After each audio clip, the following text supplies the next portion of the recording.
Javi es, para mí, una de esas presencias que te recuerdan que la vida es más dulce cuando está él en ella. Espero estar a la altura de la conversación. Lo vas de a estar. México. Sí. Es un país en el cual no he estado nunca, espero estar, y que amo sin haber estado. Y lo amo precisamente por su gente. México es un ente lleno de mucha historia, de mucha tradición, y que la gente adora. Todos los que lo habitamos, los que somos parte del país. Naces y no eres consciente de la relación que tienes con esa arquitectura ni con esa historia hasta tiempo después que te das cuenta y te acuerdas y recuerdas, pues eso, cuando estabas por ahí corriendo en el barro. Hice el máster pensando que me iba a estar aquí 6 meses y luego 7 años después aquí seguimos. 7 años después aquí estamos. Tengo que vender el coche, dejarlo todo, o sea, todo tenía ahorros, pero sabía que era muy complicado. Y claro, ya cuando llegas aquí con todo el esfuerzo que haces, más los ahorros que tienes, más la venta del coche, más esto, más lo otro, ¿sabes? Claro. Es como una locura de cosas, y llegas de este lado y te das cuenta que eso es nada. Te cruzas el Atlántico para venirte a Valencia con una mano delante y otra detrás. Yo confié mucho en ti siempre. Trabajar en un estudio como el de Fran es tener otra forma de entender los procesos creativos también. La gran mayoría de encargos que también voy teniendo son estudios que van mucho al minimalismo. Terminas las imágenes cuando te das cuenta que ya es tiempo suficiente. Hay que entregar. Hay que entregar, sí. Y a mí me pasa mucho cuando leo cosas pues, de hace años y digo, ay, qué ternura. ¿Sabes? O sea, que mírala. Lo que pensaba. Pero bueno, está muy ese bonita. proyecto es increíble, y aparte las imágenes que hiciste fueron brutales. Están muy chulas. Pues me caigo mal con esta decisión que he tomado. ¿Para qué nací? ¿Sabes? Por eso brindaría por la gente ordinaria. Por también, la gente que nos acompaña. Por como nosotros, por los que fallan, caen, así como nos enseñan en México, que luego te tienes que levantar, pues porque no queda de otra, porque hay que levantarse, y si no lo logramos, pues al menos lo intentamos, pues por eso.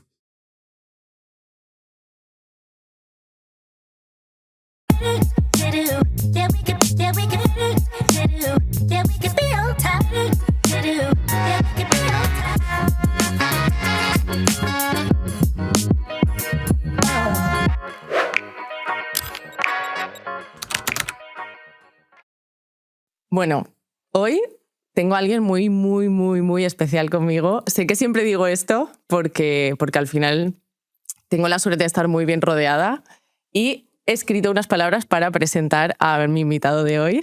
¡Qué mía! No me lo esperaba. Así que empiezo. A Javi lo conocí en el March, cuando ambos estábamos intentando encontrar nuestro lugar. Yo venía con la cabeza llena de preguntas y él llegó con una mirada que lo decía todo sin necesidad de palabras. Viniendo de lugares completamente distintos, nos unieron la sensibilidad, el amor por lo sencillo, la convicción, las situaciones difíciles y las ganas de comernos el mundo.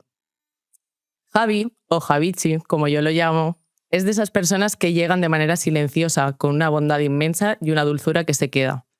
Tiene esa capacidad de mirar lo cotidiano con una luz distinta. Hoy, después de años de trabajo, de búsquedas y de crecimiento, dirige el departamento de visualización en Rubén Muedra Arquitectura. Ha construido su propio universo estético con hubs y visuals y ha fundado una nueva aventura, Somalab, donde la inteligencia artificial y la sensibilidad artística se dan la mano.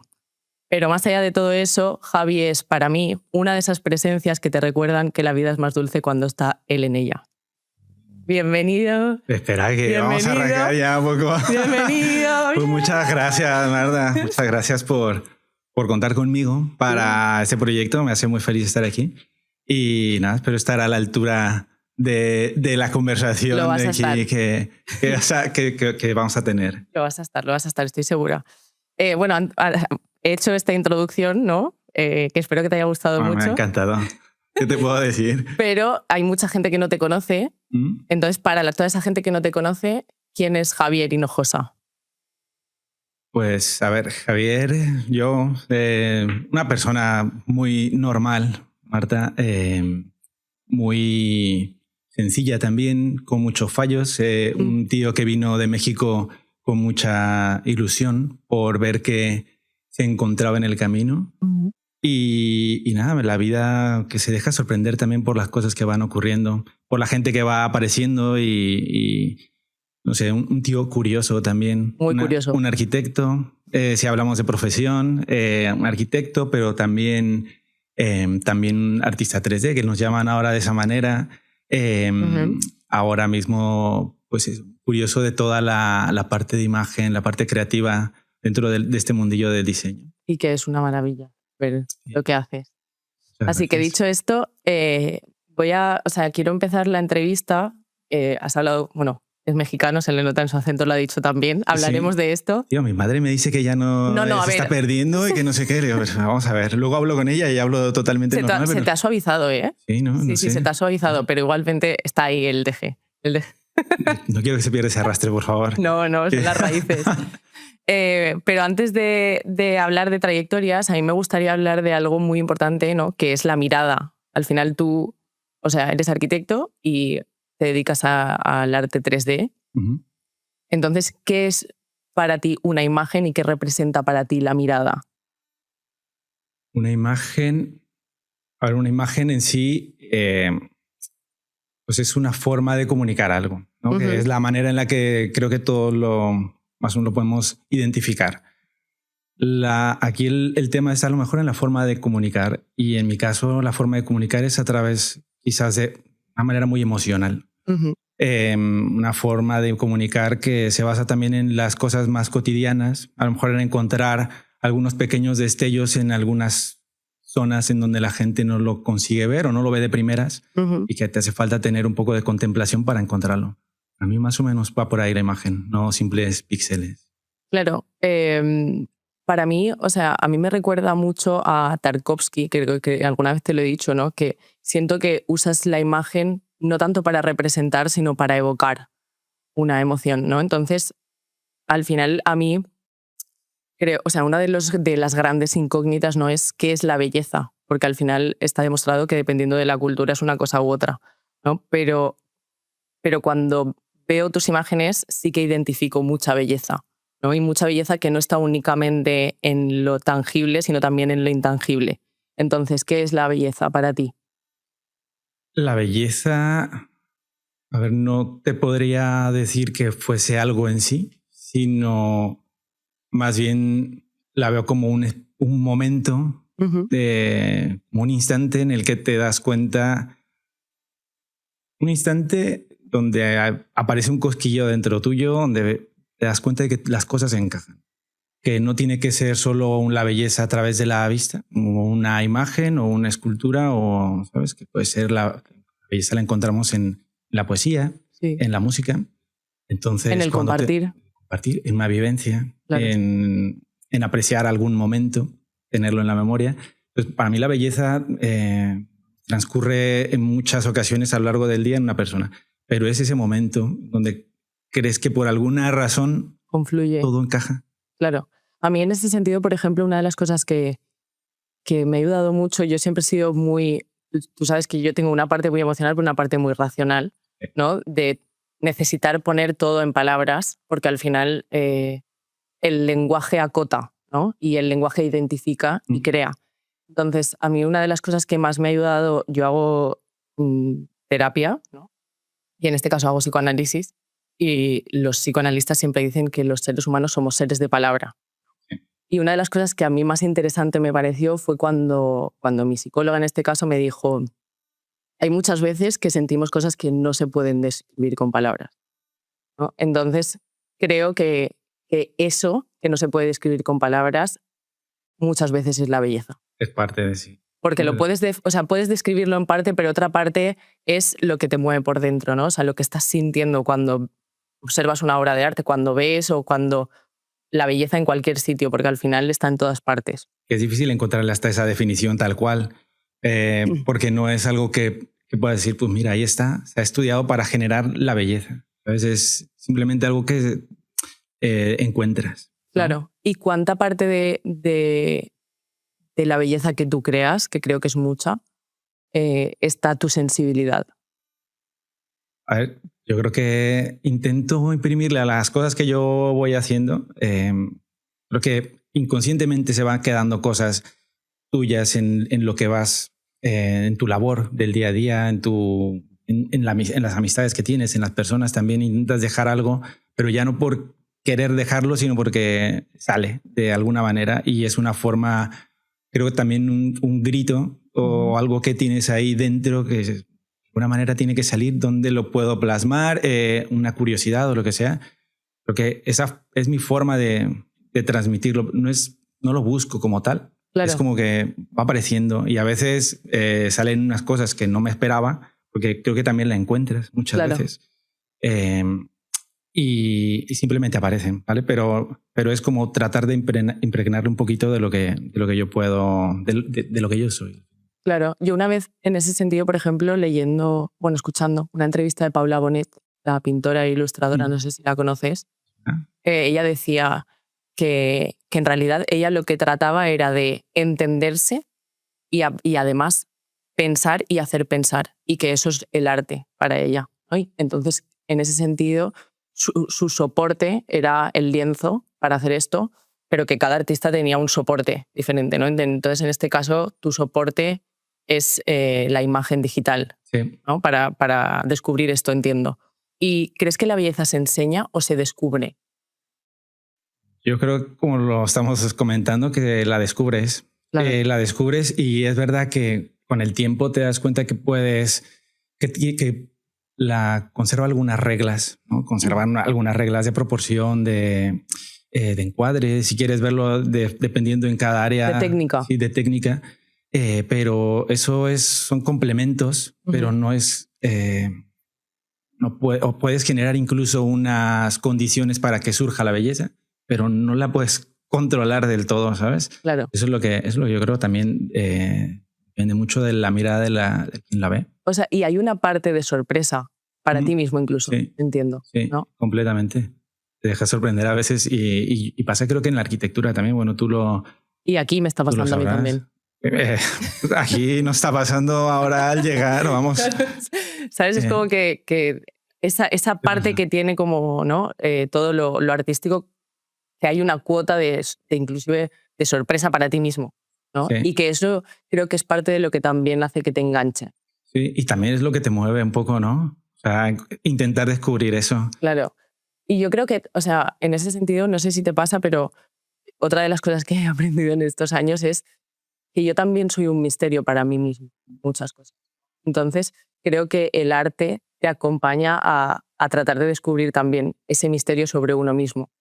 Sí, completamente.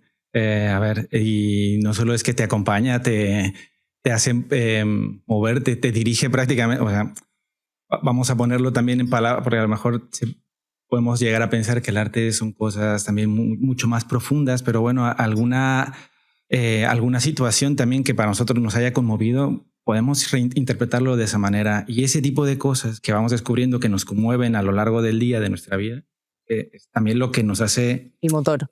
Que nos hace encontrar todos los días algo parecido. Claro. Quiero pasar a tus raíces, ¿no? Sí. A México. Sí. Es un país en el cual no he estado nunca, espero estar, y que amo sin haber estado. Y lo amo precisamente por su gente y por toda la gente que tengo a mi alrededor. Hice muchos amigos, que tú lo sabes, en el Erasmus de México. Después a ti en el máster. Y, o sea, yo siempre he sentido, o sea, lógicamente consumo mucha arquitectura mexicana. Creo que hoy en día hay un elenco de arquitectos mexicanos, son excepcionales a todos los niveles. Y una de las cosas que a mí más me llama la atención cuando los observo, ¿no? Es la forma que tienen de utilizar el material y los elementos naturales, es decir, la tierra, la luz, la forma de reinterpretar probablemente arquitectura tradicional de allí y cómo se lo están reinterpretando de manera contemporánea. Me parece brillante. Sí. Y creo que la forma en la que tú tienes también tiene mucho de eso, ¿no? Entonces hay una sensibilidad muy conectada con eso, con la tierra, con la luz, con lo cálido y lo brutal. Entonces, en ese sentido, quiero que cuentes un poco esa parte tuya, ¿no? Esa esencia de México. y cómo empezó tu relación con la arquitectura y con la luz. Pues mira, eso es todo lo que hablabas de la arquitectura de México. Tú piensas que México es un ente lleno de mucha historia, de mucha tradición y que la gente adora, todos los que lo habitamos, los que somos parte del país. Toda esa tradición y en muchos sentidos los orígenes de toda la gente, arquitectos, algunos, gente del día al día, en nuestros orígenes de familiares, de dónde crecimos y todo eso está muy relacionado con esto que mencionas, que son materiales, Lo esencial. el campo, lo esencial, pero yo creo que no somos conscientes hasta mucho tiempo después. Y por eso es que lo plasmamos mucho tiempo después en lo que sea que hagamos. Yo me di cuenta cuando te das cuenta en la carrera de arquitectura y todo esto, pero cuando estaba leyendo el libro de Atmósferas, que justo arranca hablando de una cocina de la abuela, de sus tradiciones y luego cómo todo eso te lleva a reinterpretarlo de alguna manera en tu actuar al día. Pues para mí fue, y yo creo que es lo mismo. Naces y no eres consciente de la relación que tienes con esa arquitectura ni con esa historia hasta tiempo después que te das cuenta y te acuerdas y recuerdas, pues eso, cuando estabas por ahí corriendo en el barro era feliz cuando me llevaban a la casa de mi bisabuela en el pueblo de mi madre y entonces ahora cada vez que hago, creo que se transmite ese tipo de gen, pero porque ya te das cuenta también y te trae ciertos recuerdos y un poquito de melancolía, el aroma, la luz del entramado de los árboles. Claro. Mi abuela tenía esa casa tenía un manglar, campo lleno de árboles de mangos y todo. Pues yo era feliz ahí, corriendo en la pila con los primos, mis hermanas, con la gente que estaba ahí, oliendo el humo del comal en las tortillas y viendo cómo todo era de adobe y viendo la pila y viendo cómo corrían los animales y tumbado en una hamaca, que no es las hamacas que conocemos aquí, sino estas típicas de cuerda que se amarran de un árbol del otro, que están ahí un poco... de Valdemort. Claro, está un poco ahí, cómo se suben ahí la gente, ¿sabes? Pero... Y ves arriba y ves cómo va pasando la luz a través de eso. Eso no te das cuenta hasta tiempo después. Pero de esa manera, de esas cosas, yo creo que se nutre mucha gente que vive en México también, al igual que yo y al igual que la mayoría. ¿Y cuánto sientes que tienes hoy de identidad mexicana? Porque al final, quiero decirte, llevas mucho tiempo en España, a que ahora hablaremos de eso. Pero yo al menos en ese sentido, que tú sabes que también he viajado mucho y he vivido en otras partes del mundo y hoy en día he vuelto a Xiativa, ¿no? Que son a mis raíces y a mis orígenes, y te das cuenta de cómo en realidad da igual lo lejos que te vayas, que la identidad es la identidad, ¿no? Y las raíces tiran de manera muy fuerte con respecto a referencias. Sí. Entonces, en ese sentido, ¿cuánto de identidad mexicana sientes que tienes? Yo creo que eso no se pierde. Vas adoptando muchas cosas y vamos, a mí España me ha dado mucho más de lo que llegué a imaginar. Pero la identidad, te cuento así rápido porque tenía mucho tiempo que no iba a México desde que vine. O sea, tenía 5 años o así. Sí. Y yo tenía una sensación de hacía 5 años que estabas aquí y que no habías vuelto. Que no había vuelto a México. Por muchas razones que luego ya te iré comentando, pero entre ellas pues, toda la legislación, todos los trámites y cosas que tenía que hacer aquí, porque arranqué una vida y luego pues tenías que ir poniendo todo en orden de este lado, ¿no? Entonces, cuando vuelves, yo tenía muchas ganas y no sabía tenía mi recuerdo de antes de venirme, justo antes de venirme, que ya vine cuando tenía 30 años, pero no sabía bien lo que me iba a encontrar. ¿Te daba miedo? Me daba miedo encontrar las cosas, no sé, dependiendo de la realidad del país, que a veces parece que es mucho más difícil que en otros momentos, según en dónde lo mires también. Entonces me da miedo encontrar las cosas a lo mejor un poco más caóticas. También me da miedo no tener como esa misma relación con la gente, Claro. de la que en su momento ni siquiera me pude despedir a ciencia cierta. Tú lo sabes. Yo Claro. vine aquí y hice el máster pensando que me iba a estar aquí 6 meses. Y luego, mira, 7 años después. Aquí 7 seguimos. años después, aquí estamos. Entonces, llegué ahí y descubrí y me di cuenta de cosas que creo que no valoraba ni siquiera antes porque era mi día a día y lo cotidiano. Claro. Incluso el acento que tenemos en el pueblo donde soy, Sí. Morelia, vamos, un pueblo, le llamo pueblo por hacer de la Porque la gracia. en México que sois 240.000, ¿no? Son, No, 140, bueno, pues, 140 millones. o sea, Por ahí va perdona, la cosa, 140 millones, perdón. Sí. Claro, o sea, ¿un pueblo de cuántos habitantes? No es un pueblo, en verdad es una ciudad como Valencia, pero que Entonces, claro, en México es pueblo. es de las ciudades más medianas, pequeñas. Sí. Es Morelia, que tendrá 1.200.000, pues como Valencia. Sí. ¿Vale?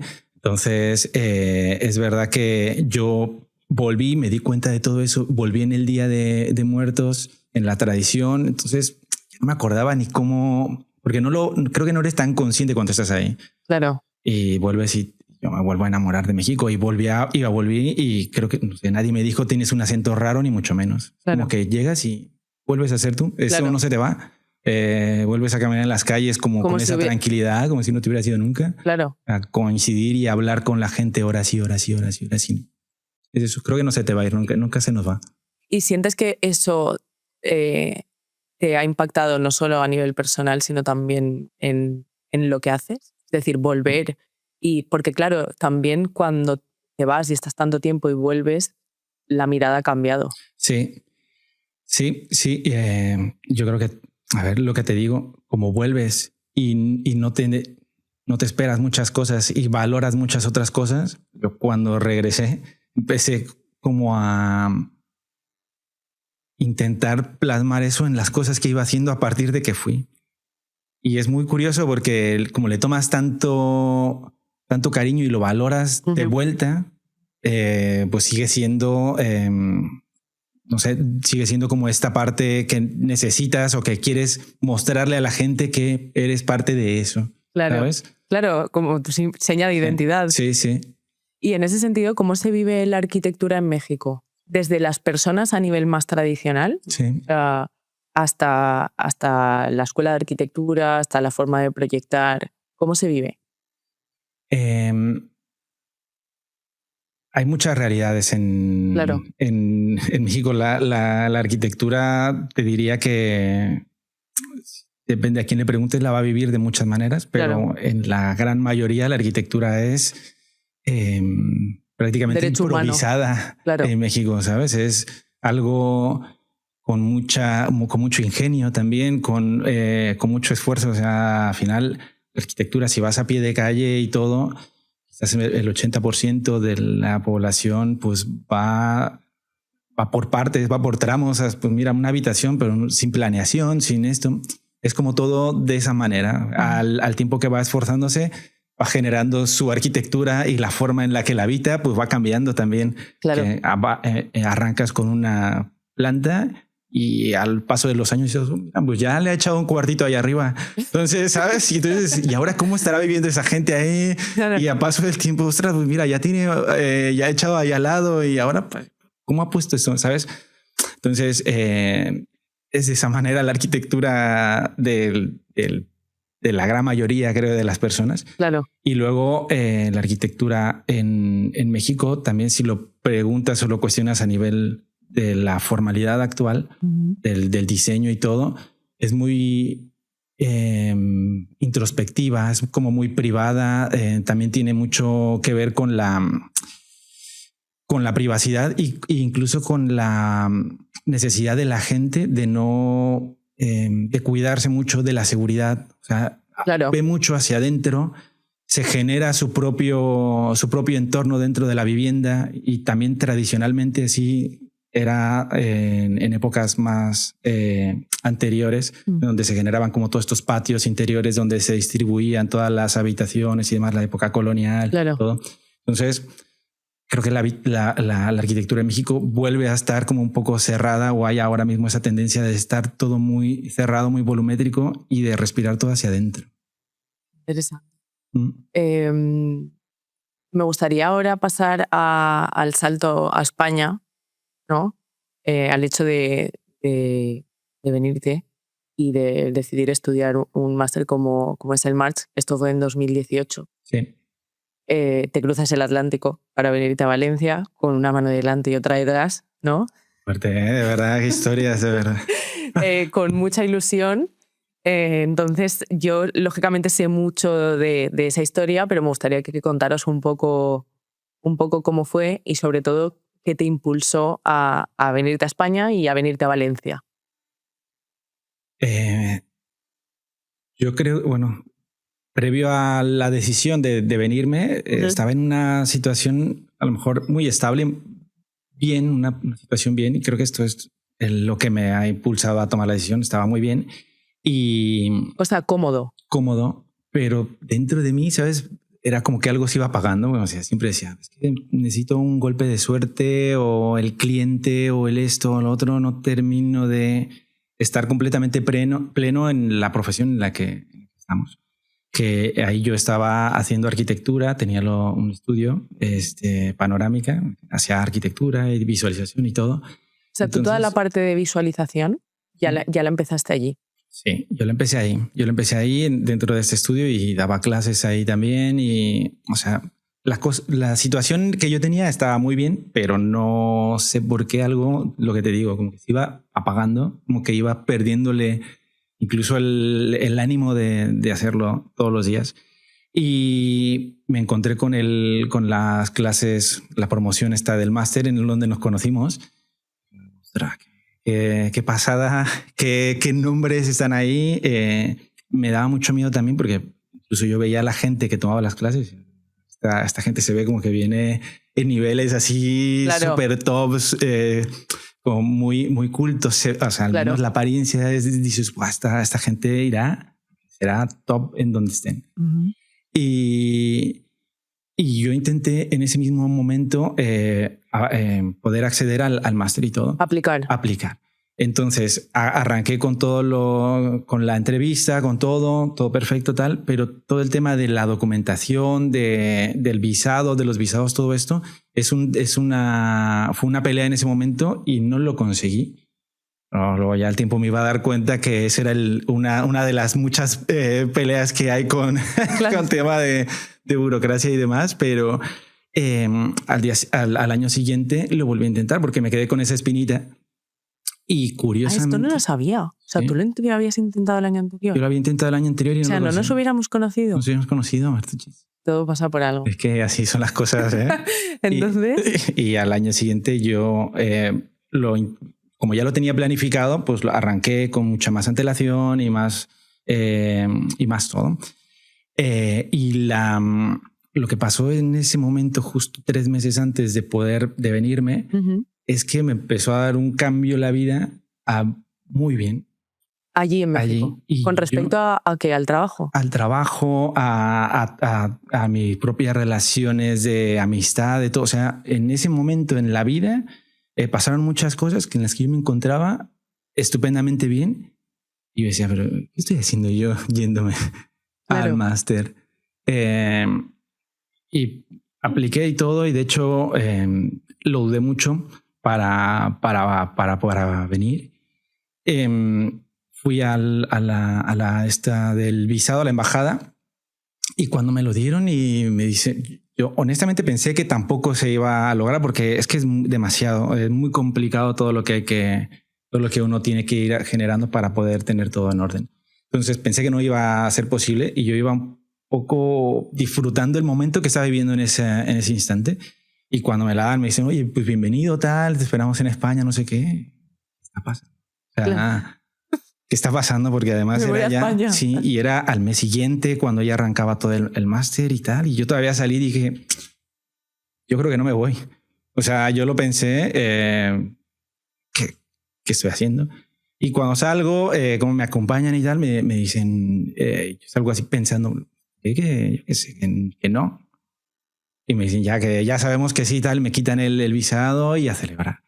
Pero por un momento fue un poco extraño y a partir de ahí ya llegué a España. No, como fue todo tan caótico o tan acelerado en ese momento y no era tan consciente porque estaba viviendo otras cosas, pues simplemente aparecí, ¿no? Es como apareces aquí.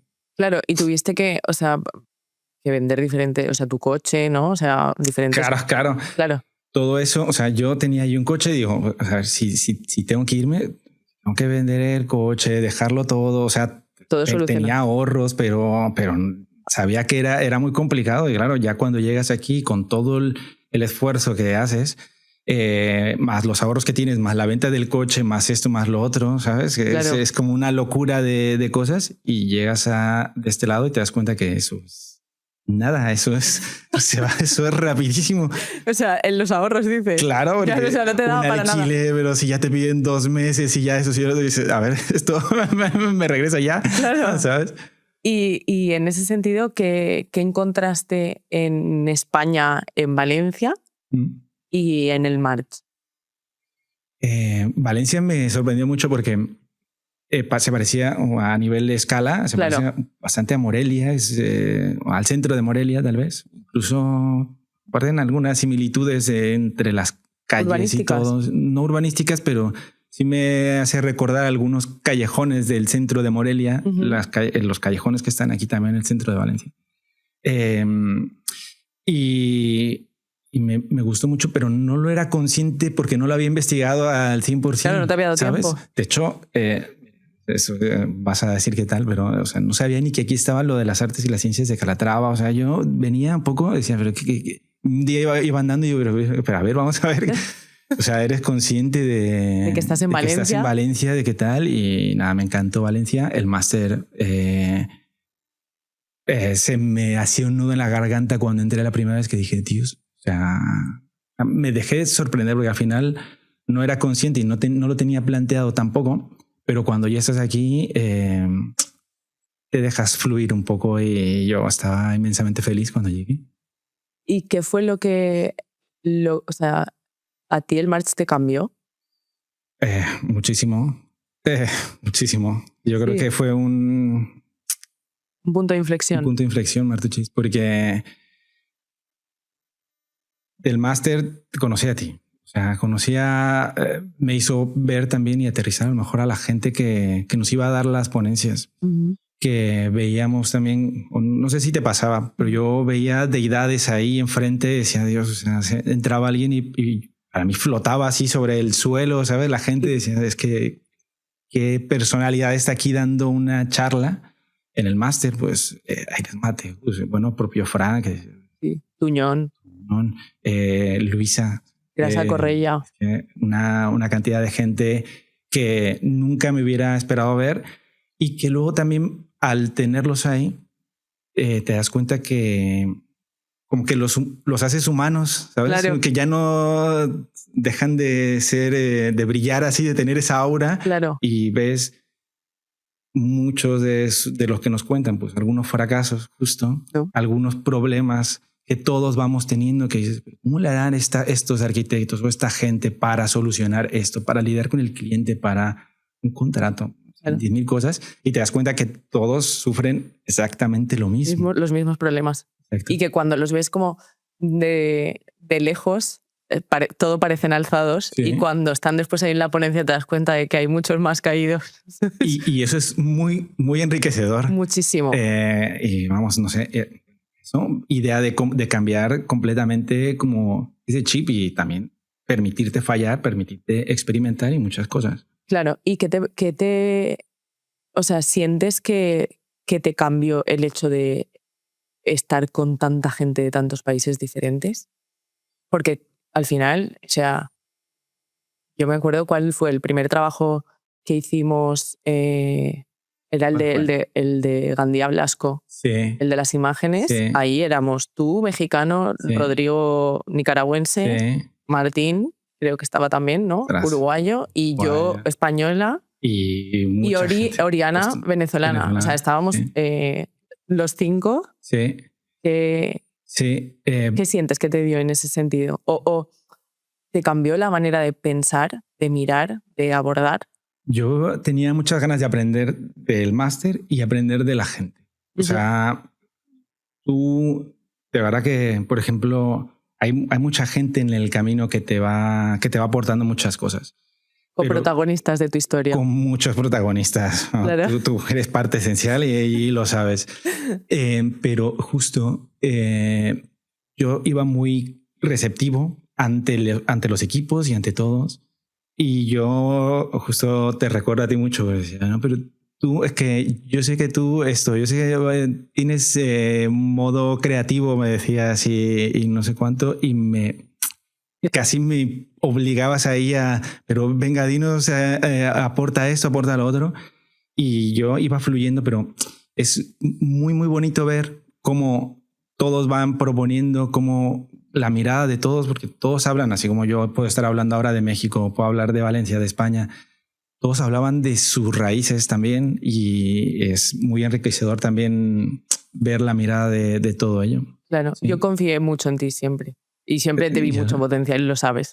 Pero vamos, y por eso te digo que eres una parte muy, muy esencial, porque por ti estoy seguro que han pasado y has estado en muchas situaciones que te agradezco también. Es fuerte, igual. Fuerte, es decir, estar aquí después de 7 años es fuerte, es fuerte. Yo estoy muy feliz, la verdad. Bueno, sigamos. Durante el March trabajaste en Fran Silvestre Arquitectos, ¿no? Donde la pureza formal es esencial. Cualquiera que tenga un poco de visión lo sabe. ¿Qué te enseñó esa experiencia? Trabajar en un estudio como el de Fran es tener otra forma de entender los procesos creativos también. Creo que cada estudio o arquitecto tiene su manera y el de Fran es una bastante concreta y muy diferente a lo que yo había o a lo que nos hacen estudiar incluso en la carrera. Una muestra de ello es la clase que nos da ahí en el máster de Hacer para Pensar. Esa clase te vuela la cabeza. Te cambia la forma de proyectar. ¿Sí? Cuenta un poco lo que es esa clase para que la gente lo sepa. La clase de Hacer para Pensar que da Fran Silvestre en el Máster March. Sí, la clase de Hacer para Pensar pues se basa como en descubrir la arquitectura a la vez que tú empiezas a generar con tus manos volumétricamente piezas, ¿vale? Entonces hay varias formas de generar de lograr esa proporción. Tienes los dobleces del papel, tienes las maquetas como tal, tienes Él usaba diferentes piezas. Utilizaba diferentes piezas, unas piezas también metálicas que te decía y bueno, nos recomendaba utilizar la mínima posible para que la pureza siempre de la forma te sorprendiera, encontrar la belleza en esa pureza con lo mínimo posible. El minimalismo dentro del estudio es muy importante. Sí. Y cuando trabajas con él dentro del estudio, te das cuenta que muchos proyectos, que conforme nos lo enseñan en el máster, se generan los proyectos. En el estudio. En el estudio. Y también que la forma, o sea, yo llegué ahí como parte del FCA Lab de laboratorio de imágenes dentro de Fran Silvestre, y yo pensaba, pues vamos a hacer imágenes, o sea, vamos a hacer el resultado final, la forma de comunicar un proyecto, y no era eso el objetivo principal, era el resultado al final del todo, pero el objetivo de este laboratorio era el ser parte del proceso. O sea, la investigación. Exacto. Pero ¿y era una investigación artística, creativa? Sí, todo partía a veces de una línea, pero cuando estábamos trabajando ahí, muchas veces en esa época se acercaba a Fran, se acercaba a todo el equipo y sobre el modelo que era nuestra maqueta. O sea, tú piensas que... O sea, ¿cuál era el proceso? Teníamos unas como directrices. Vale. Mira este proyecto y a lo mejor una idea en unas líneas. Sí. De lo que era lo que nos imaginamos en el proyecto, dependiendo de la parcela, de la ubicación, de todo. Nos imaginamos esta imagen del proyecto y se generaban varias propuestas de esa misma imagen, cada una diferente a la otra.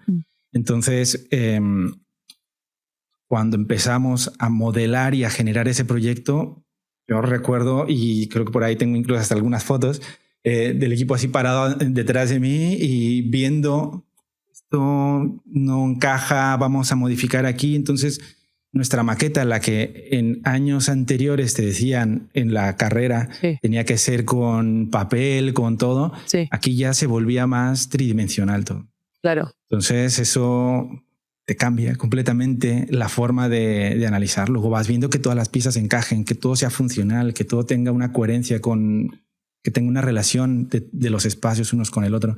Pero esa primera investigación y ese primer chispazo de belleza te lo daba esa proporción. Claro.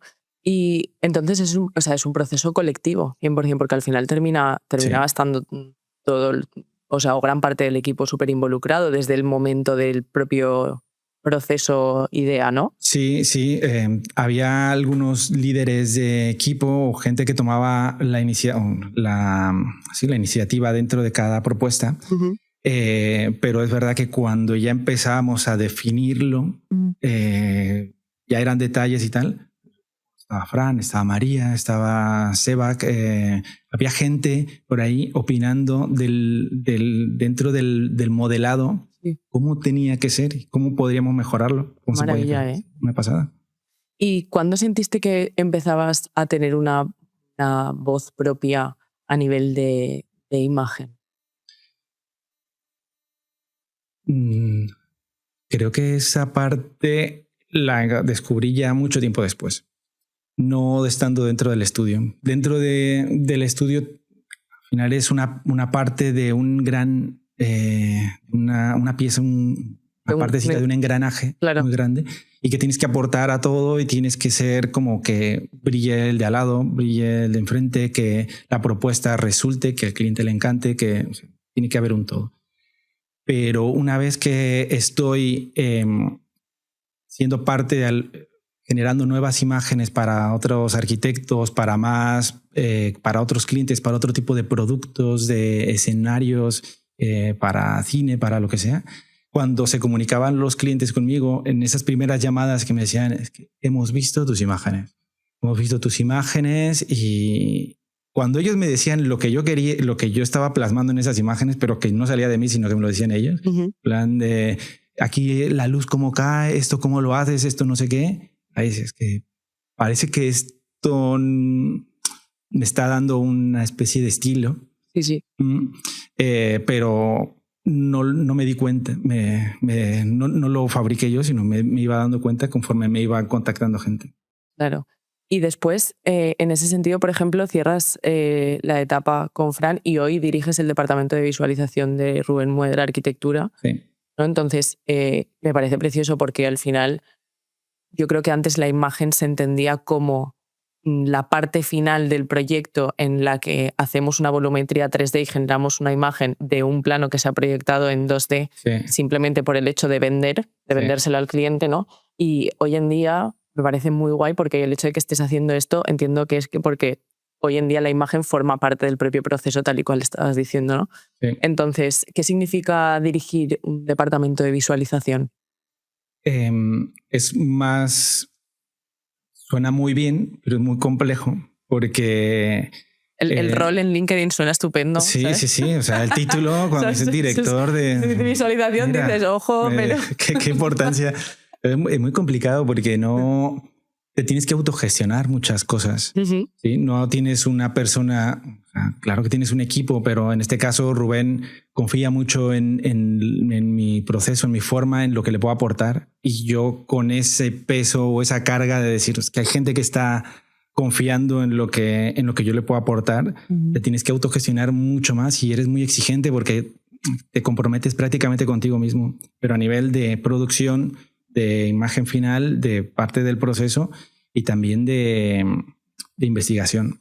Dentro del departamento de 3D de Rubén, pues es una gran parte es la de investigación, de investigar qué está pasando con las nuevas tecnologías, con la inteligencia artificial, con la realidad virtual. Que hablaremos ahora de eso. Sí, ahora completamente. Y claro, todo eso tienes que irlo gestionando en pequeños momentos o aplicándolo en proyectos que creas que te puedes permitir ese tiempo para dedicarle.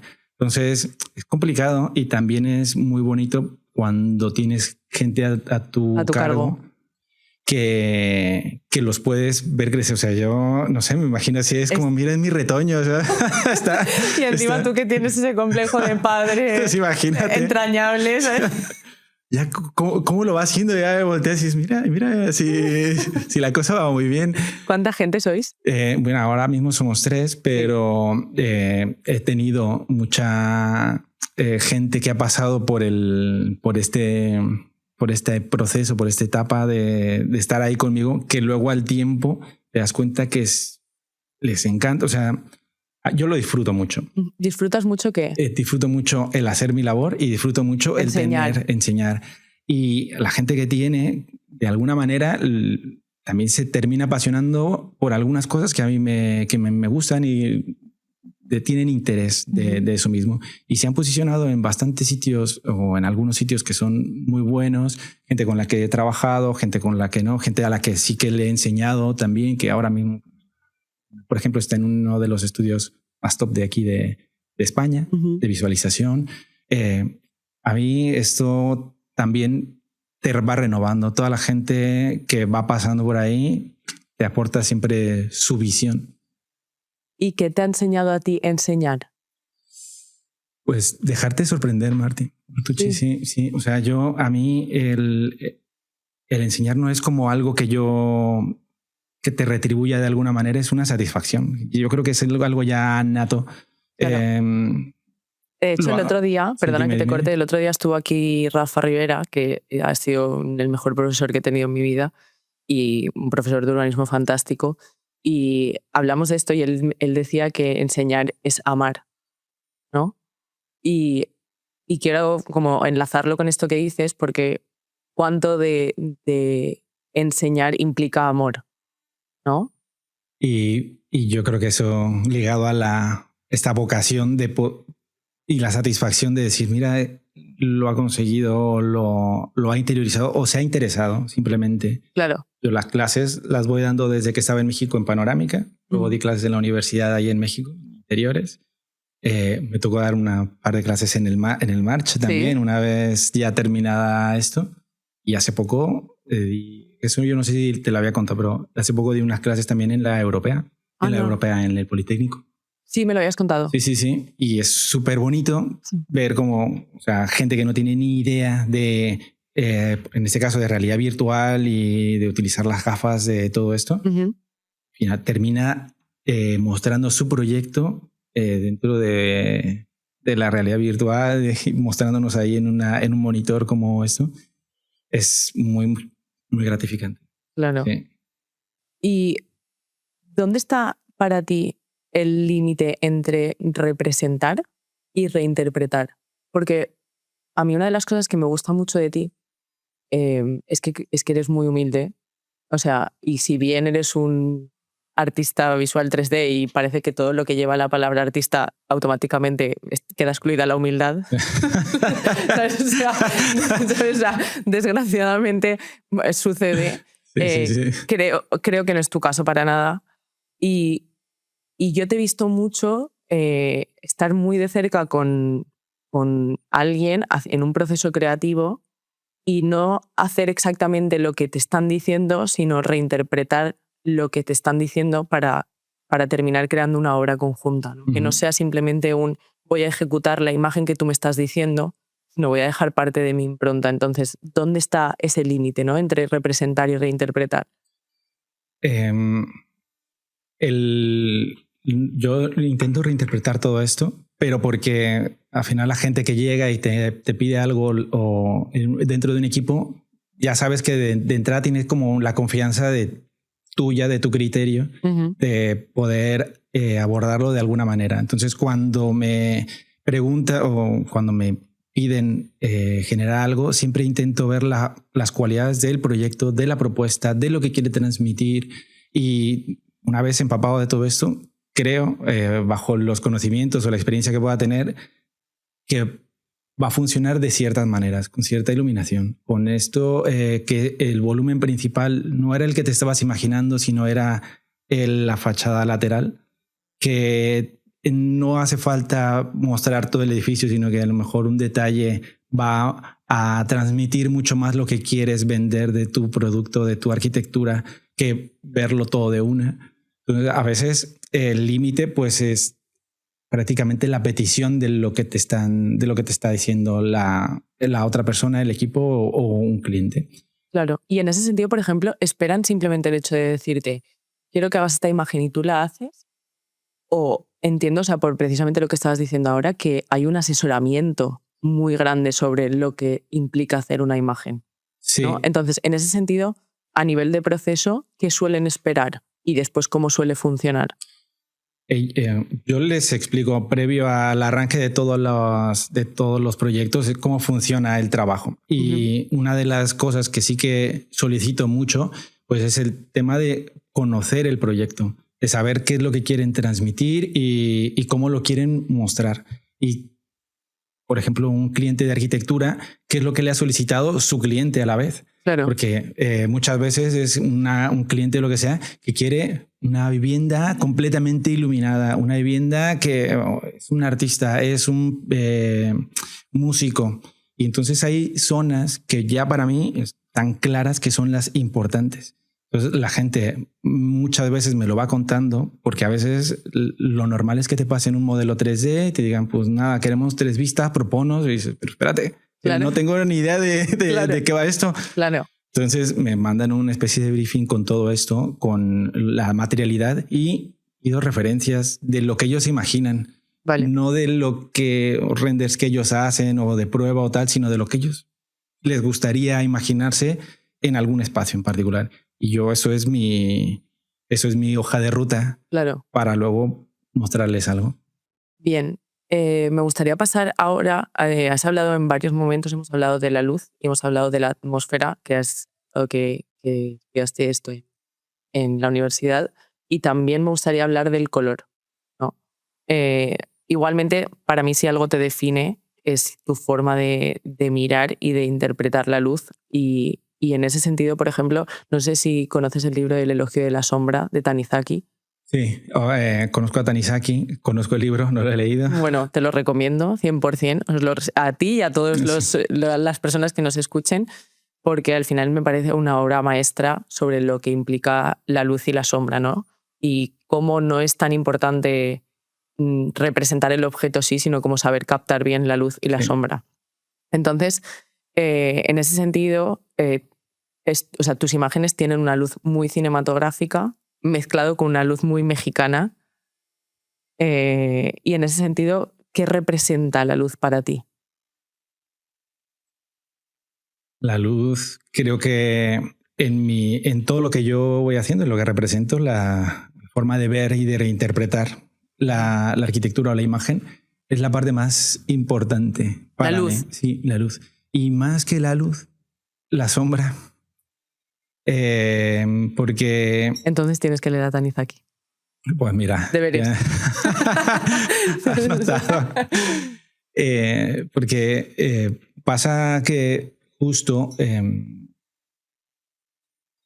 hay mucha teoría detrás de la luz y de todo esto. Yo hace mucho tiempo compré o estuve dentro de un máster, de un pequeño diplomado con gente que te enseñaba cómo expresar con luz.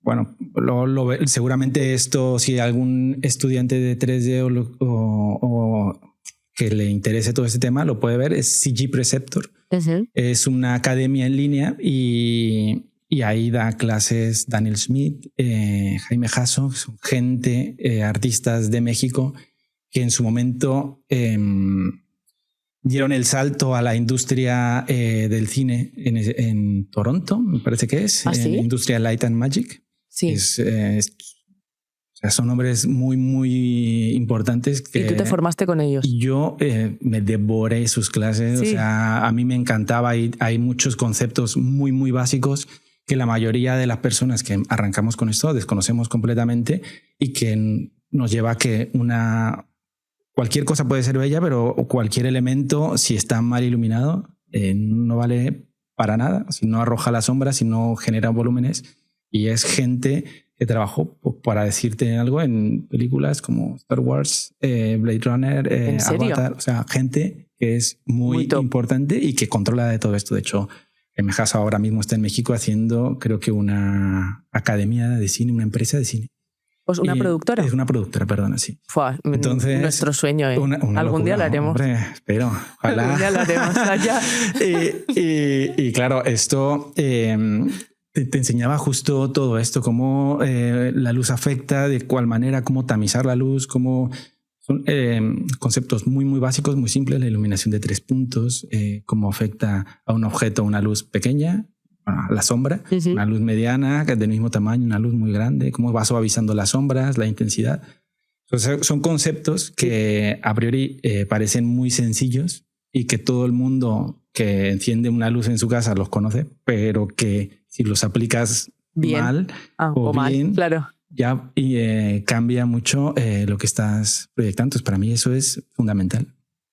Y a mí también una de las cosas que me gusta mucho cuando veo, yo qué sé, cuando entro en tu web, cuando entro en tus redes sociales, cuando veo tu portfolio, es que no tienes un momento del día indicado, ¿no? Sino que dependiendo del proyecto eliges un momento del día para representar esa imagen. Sí. ¿En qué te basas para decir, para este proyecto, este momento del día con esta luz determinada, o para este otro, este momento del día? En la proporción, algo de lo que te he contado antes, ¿vale? Toda la historia que hay detrás del proyecto, lo que quieren mostrar, cómo lo quieren representar. Hay proyectos que requieren de una iluminación de atardecer, porque ya de verdad que es un poco más, en algunos casos más melancólica. Es que también una iluminación de tarde puede ser o muy melancólica o puede ser muy dramática. Es que hay muchas cosas y todas son como, tienen varios matices. Pero en general, en el volumen del proyecto y cómo lo cómo va a elevar como su belleza con cierto tipo de luz, cómo adquiere como esos matices o qué le mejora al proyecto cada tipo de luces. Por eso que no elijo siempre una, dos, o sea, tengo una base en una galería también, incluso mental, donde dices, bueno, pues voy a trabajar con una luz de atardecer, pero esa misma luz, por ejemplo, para otro proyecto, no va funciona. A impactar de la misma manera, no tiene nada que ver. Y algunas veces me ha pasado que algunos clientes me dicen, no, pero quiero esta misma luz. Es la misma. Claro. No, pero no se ve igual. No se ve igual, es que no se va a ver igual. Claro. Porque son otros materiales, es otra perspectiva. No tiene a lo mejor una vista, o sí que la tiene. Entonces, este tipo de iluminación depende del propio proyecto. Claro. Entonces, eso es lo que esperamos. Y es algo que, por ejemplo, que digas, tú ves el proyecto y dices, ya lógicamente por los años de experiencia y por la visión que tienes estética y artística, que es mucha, dices, ¿a este proyecto le va esta iluminación? ¿O es algo que termina saliendo con pruebas? Arrancas pensando que le va a ese tipo de iluminación, sí. Y muchas veces, o la mitad de las veces, vas probando matices dentro de ese mismo tipo de iluminación. Sí. Y simplemente por hacer una rueda rápida vas probando otro tipo de iluminación más baja, más tamizada, más esto. Y a veces te sorprende. Entonces ahí también encuentras muchas sorpresas dentro del proceso creativo, porque sí que lo abordas de una manera, pero van surgiendo sobre la marcha. ¿Y qué te inspira a nivel cromático? Porque al final, claro, o sea, lo que al menos cuando lo veo sí que veo, o sea, las últimas cosas que has estado haciendo con inteligencia artificial es otra historia, ¿no? Que eso hablaremos ahora, pero sí más lo que son las imágenes de arquitectura. Yo sí que he visto que, por ejemplo, las que son más nocturnas tienden como a esos atardeceres naranjas, ¿no? O sea, como muy cálido. Inclusive las de día también tienden mucho más a cálido. Entonces, ¿qué te inspira a nivel cromático? Al menos, igual me equivoco, no sé si es así. Sí, a ver, el tema de cómo a lo mejor controlas o manejas a nivel cromático cada imagen depende también, todo está basado en el tipo de proyecto. Entonces, cada una de las peticiones sí que te permite controlar una gama cromática más amplia o menos amplia a nivel de iluminación y a nivel también de entorno y de lo que puedes proponer. Entonces, como la gran mayoría de encargos que también voy teniendo son estudios que van mucho al minimalismo. La gama cromática tiene que ser muy controlada. A lo mejor te diría que, por ejemplo, si no es una forma muy, muy pura, pues un púrpura en un atardecer es complicado. Claro. Porque bañas de muchos colores, muchos materiales. Claro. Entonces ya vas estropeando lo que quieres mostrar. Entonces depende mucho también de la arquitectura, pero es verdad que... ¿Y dónde le iría bien un púrpura, por ejemplo? Púrpura lo tendríamos en una fachada completamente ciega, ¿vale? O sea, en algo que no tenga... Por ejemplo, a veces juego mucho con voladizos o con piedra, que es muy de la zona de Javea, de Moraira y todo esto. La piedra está... La mampostería. Si le ponemos un púrpura, dependiendo del tipo de mampostería o de la madera o de la materialidad, va a cambiar completamente la gama del proyecto. Claro. Pero has visto, por ejemplo, justo un edificio de Fran Silvestre, en donde es todo muy puro y van solo unas baldas, unas bandejas hacia arriba. Bueno, pues por ejemplo, ese tipo de proyectos con ese púrpura funcionan porque es que tienes una forma muy, muy pura y muy ciega, muy acotada. Entonces, claro, ahí te puedes permitir un poco más de licencias. Cuando tienes mucha más variedad, a lo mejor es más complicado. En mi caso, cuando voy haciendo proyectos para algunos encargos, sí que lo tomo mucho en cuenta y no me atrevo a salirme mucho de la gama cromática, pero cuando son cosas mías experimentales, me vuelo la cabeza. Tengo por ahí, porque me encanta experimentar con todo esto, tengo por ahí espacios completamente... rosados, por ejemplo, completamente rosas, completamente naranjas, púrpuras, bueno, amarillos. Esto lo hiciste cuando para lo que estuviste haciendo para Gandía Blasco. Sí, ¿no? sí. Aquí jugabas con el rosa. A tope, con un rosa, un pink flamenco. Sí. Y bueno, ahí cuando es un producto que de verdad quieres mostrarlo y ser más atrevido e incluso, ¿sabes? Meterle ahí un poco de picante, puedes permitirte muchas cosas porque también es parte de la gama cromática de mobiliario. Claro, ¿y crees que entonces todo lo que representa producto te da más libertad cromática, no? Sí, completamente. ¿Y qué te genera eso? O sea, ¿qué te genera como el hecho de empezar a trabajar con otros colores? Es motivante porque de normal dependes mucho de unas gamas pues bastante limitadas, por decirte de alguna manera, que tienes que controlar. No vas a estar a lo mejor en un espacio completamente púrpura, pues sí, pero de normal no, ¿sabes? Y el jugar con eso es muy motivante, o sea, la forma diferente de abordar esto. ¿Qué en la base cromática, qué complementario tiene? ¿Cuál es la triada? ¿Cuál es el opuesto? ¿Sabes? O sea, hay te permite mucho más juego. Y a mí igualmente una de las cosas que siempre termino viendo en todo, da igual si haces producto, da igual si haces arquitectura, inclusive da igual si haces cosas relacionadas con publicidad y demás, hay algo espiritual en tu forma de trabajar la luz. Esto, o sea, ¿es intencional o es sorpresivo? Creo que es una consecuencia. Bien. Del querer darle vida a algo.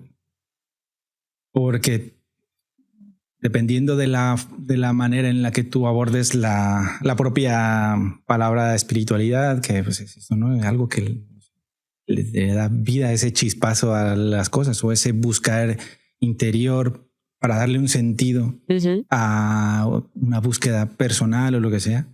Yo lo veo de esa forma, pero es lo que te digo, creo que es una consecuencia de todo a lo mejor de la experiencia que llevo, años de vida. Años. Más toda la historia que cada uno carga encima. Entonces, la tiene, pero es una consecuencia. No busco decir, pues mira, aquí voy a hacer esto porque sé que esto le impregna esta parte espiritual o esta parte de alma a la imagen, sino funciona. Sí, yo creo que es parte de tu impronta también, ¿no? Y de tu forma de sentir. Porque creo que hay mucho de tu forma de sentir en lo que haces. Todo el rato. Es que, y a veces momentos del día, ¿sabes? Y a veces días de la semana que dices, mira, hoy me apetece, pues venga, vamos a darle al rosa. Hoy estoy súper alegre, todo rosa. Hoy estoy en la mierda. Sí, venga, vamos, negros a tope, unas plantitas muertas ahí. Bien. ¿Y qué sientes cuando ves una imagen tuya terminada y dices, está clavada? De normal no me pasa, ¿eh? Ya, lo sé. Por eso te lo pregunto, porque eres el eterno inconformista en eso. De normal no ocurre. Terminas las imágenes cuando te das cuenta que ya es tiempo suficiente. Hay que entregar. Tienes que cerrar ese episodio y no puedes torturarte toda la noche dándole vueltas a ver de qué manera. Yo además que soy con ese tema muy obsesivo, me paso las imágenes al móvil de dormir, a ver esto, cómo estaría, le rayo encima del móvil, o sea, siempre intento darle la vuelta a esto. Cuando veo alguna imagen terminada que a otra persona le gusta, ahí es como que cierro el ciclo, pero no, si fuera por mí a lo mejor sería muy, muy extenso. Bien, y después, porque hemos hablado de Rubén Muedra, ¿en qué momento nace Hubs y Visuals? Y la búsqueda de tu propio estilo, ¿no? Que ya llevamos un rato hablando como de color y todo eso. ¿En qué momento surge esto? Esto para mí era... Yo no pensé que fuera a ser una especie de marca o un sello de identidad. Era una plataforma que al final nació como una cuenta de Instagram. Claro. ¿Vale? Entonces, era una plataforma donde yo quería mostrar las cosas que me gustaban hacer. De lo que hacías. De lo que hacía.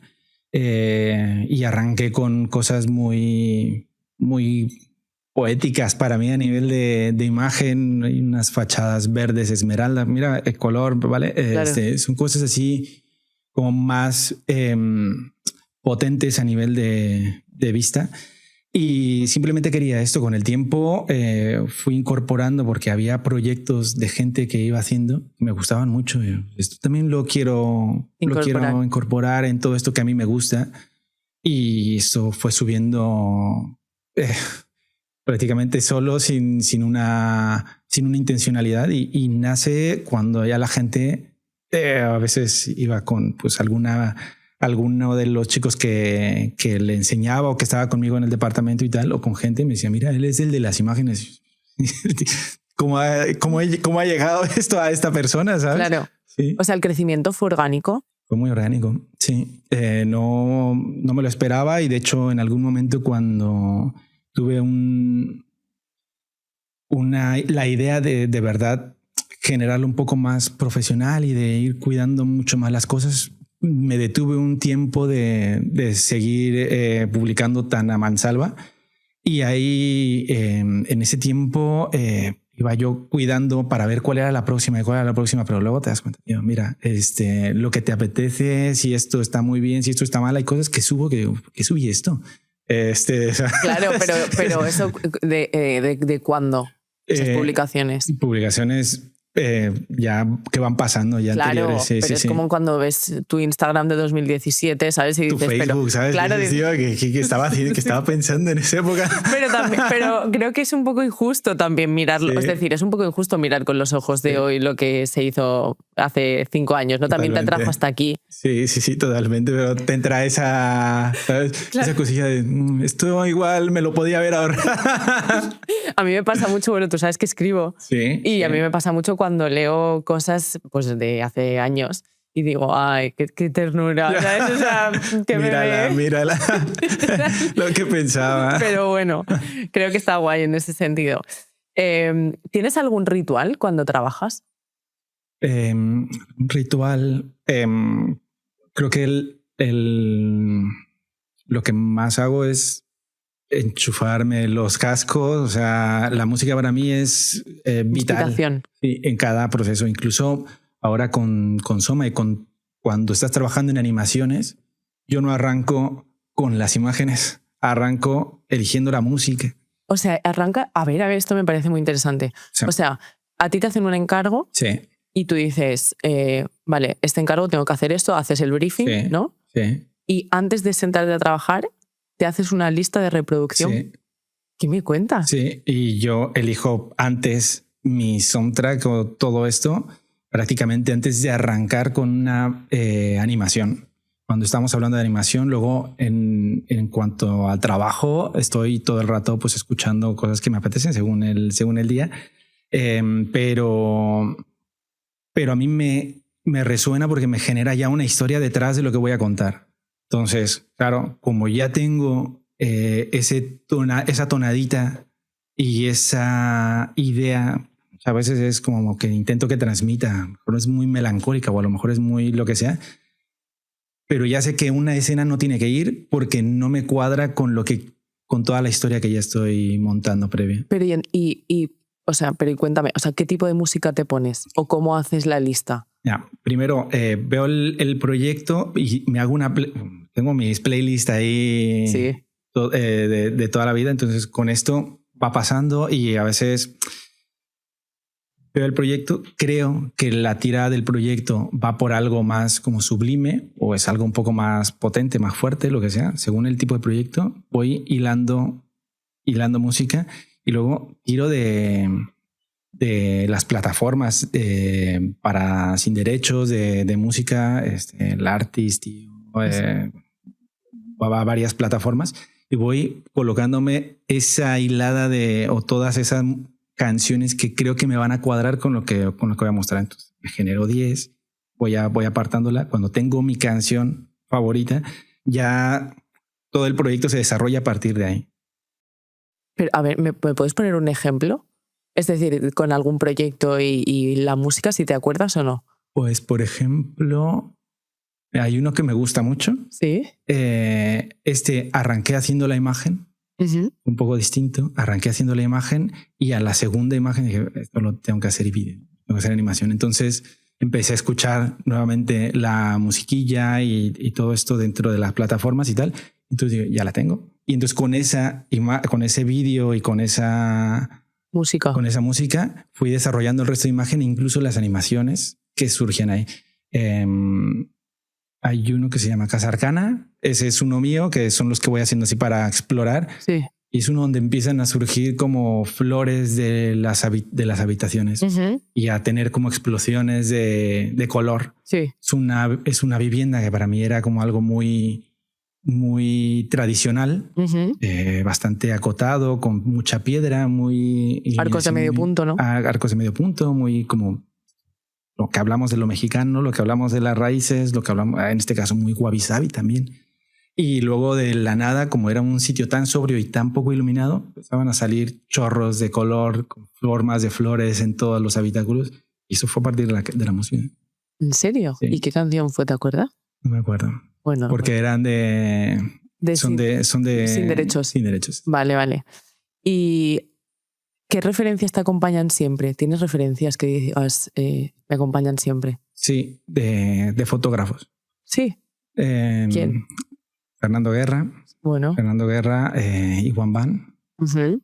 Hay muchos fotógrafos nuevos también mexicanos que me gustan. Sí. César Béjar, César Belio. Tengo una gama de carpetas con muchas referencias de puntos de vista, de tipos de luz. Y entonces cuando sé que un proyecto va a tirar por alguno, las vuelco en una ventana flotante ahí que se llama Pure Reference. Uh-huh. Y entonces voy viendo la gama que voy a utilizar en ese proyecto porque ya sé que me va a cuadrar. Entonces todo el rato estoy viendo fotógrafos. A veces cometemos dentro de la industria el error de ver y de tener de referencias a otros artistas o a otra gente que hace 3D, porque hay muchos errores dentro de un encargo y a veces el tiempo te come. Claro. Y los encargos nunca son perfectos. O sea, claro. Siempre tiene muchas cosas que podrías haber mejorado. Entonces, al principio sí que iba viendo cosas de artistas de 3D y todo esto y te das cuenta que empiezas a mejorar en cosas que ellos, pero también empiezas a cometer errores que ellos cometen. Claro. Y un fotógrafo tiene su propia alma y su propia forma de transmitir las cosas. Eso me gusta mucho y ver la mirada de varios es increíble. Claro. ¿Y referentes pictóricos? ¿Tienes alguno? Porque, por ejemplo, a mí hay muchas imágenes tuyas, sobre todo las que son así como más de noche, Sí. que me recuerdan mucho a Edward Hopper, ¿no? Edward Hopper, a ver, es... Después, lógicamente, Sí. después ves, no sé, un Giotto o Sí. un, no sé, todo el 480 italiano con la luz y la sombra, Sí, sí. que Hay algunas, pero creo que es más abstracto lo que logro ver. Sí, es verdad. Yo voy a un museo y soy asqueroso yendo a un museo. O sea, tío, estoy ahí parado y me dice, ¿pero qué le ves a eso? Pero tío, mira la luz, no sé qué, pero no sabe ni quién es. Me da igual. Y a veces estoy ahí y toda la gente está harta, en pareja. Me dice, tío, no vamos a ningún museo. Yo creo que o sea, si tenemos parejas que no son arquitectos, lo sufren muchísimo. Creo que toda esta gente se va a sentir muy identificada. Sí. Pero bueno, pero también hay algunas cosas muy abstractas a nivel cromático y a nivel de esto, que hace, es un interiorista también, pero monta muchas exposiciones de arte y pintura a Axel Verwoerd. Sí. Me flipa. Entonces, pues por ahí, como ese estilo de arte que intenta ser más sublime, a lo mejor un poco más tranquila, más de momento, me gusta. ¿Y tienes referencias literarias? Cuando fui a Chile. Sí. Claro, porque tú hiciste intercambio en Chile, ¿no? Sí, estuve ahí en Chile. Me encanta. Una de las mejores experiencias de la vida. Y conocí a la poesía de Pablo Neruda. Uh-huh. Y esa a mí, cuando estaba en Chile, en ciertos momentos, Pablo Neruda es un tío muy, o sea, que su poesía es muy sencilla. Sí. Pero que captura momentos muy cotidianos, muy sencillos, que te dejan ese brillo y que completas tú con tu propia imaginación o con lo que estás pensando, tu momento de la vida. Me parece increíble. Fui a una obra de ballet. Nunca había ido en Chile, y esa obra de ballet del Ballet Nacional Chileno, él lo representó no con música, sino con poesía. Me voló la cabeza. O sea, era impresionante. ¿Pero cómo era exactamente? Iban leyendo, había un narrador, sí. Iba leyendo algunas trozos de poesía de Pablo Neruda, sí.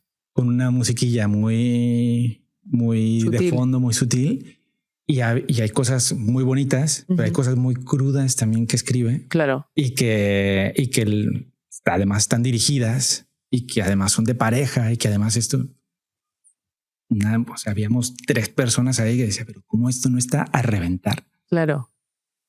Y eso al final termina impactando en la forma en la que tú representas, ¿no? Porque entiendo que si en algún momento quieres tirar de nostalgia o de melancolía, ¿no? También puedes encontrar esto en libros o en un montón de referencias diferentes. Y tú mismo escribiendo, tú vamos... Sí. A mí de hecho me pasa que muchas veces, o sea, escribo cosas duras, ¿no? O sea, yo lo utilizo mucho como terapia y para poner en palabras me ayuda mucho.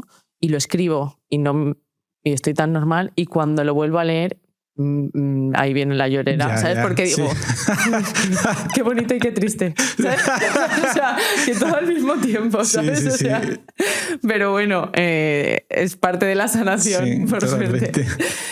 Bien, ¿hay alguna imagen que digas, siento que esta me representa, o es imposible? Creo que hay varias que en su momento fueron marcando momentos de exploración que quería. No te podría dar alguna porque a lo mejor son muchas, pero mira, donde sales tú. Una vez fuiste mi modelo. ¿Es verdad? Esa me gusta mucho. Es la casa una casa del acantilado. Sí. De Fran Silvestre. No es la casa del acantilado, sino es otra. Sí. Esa me gusta mucho. Pero esa fue la que estuvimos haciendo las fotos con los cromas. Exacto, que fuimos ahí. Fuimos a una dentro de las clases. Bueno, todavía estamos en clases y tal. Y fuimos a hacerte una sesión de fotos así, porque yo decía, es que necesito aquí que alguien esté caminando sobre el agua, sobre el espejo y tal. Y ahí la hicimos. Y luego creo que en esa vez que fue de una de las primeras de algún estudio que iba subiendo, te etiqueté a ti y luego no paraban de llegarte a ti. A mis seguidores y yo en plan, ¿qué es esto? ¿Sabes? Venga, seguidores por la foto de Javi. Sí, tal cual, me acuerdo. Qué chulo. Esa dirías como... Esa me gusta mucho. Me gusta mucho. Pero ¿no es la de los espejos? Es la del espejo de agua, sí. Sí. Y es que ese bonita. proyecto es increíble y aparte las imágenes que hiciste fueron brutales. Están muy chulas. Y también hay una que me gusta mucho del estudio de Rubén, que es la casa del guardián del bosque. Solo no se ve la casa. Uh-huh. O sea, hay una silueta en reflejo con la luz y hay una personita por ahí en la bruma. Eso, por ejemplo, me gusta mucho generar como este tipo de atmósferas. Claro. Y creo que es la última, que no es una imagen, pero es un vídeo, este vídeo de las flores y del salto de la creatividad. A mí me gusta mucho. Sí, de hecho aprovecho esa imagen porque, quiero hablar de SomaLab y la inteligencia artificial, ¿no? Porque viene irrumpiendo fuerte desde finales de 2023 y creo que no solo ha venido para quedarse, sino ha venido para revolucionarlo todo, tal cual hemos hablado. Entonces aparece SomaLab como un paso natural en el camino. Entonces, ¿qué es SomaLab? Cuéntanos un poco. SomaLab es un estudio, nace como una agencia de publicidad, ¿vale? O sea, de creación. De creación, sí.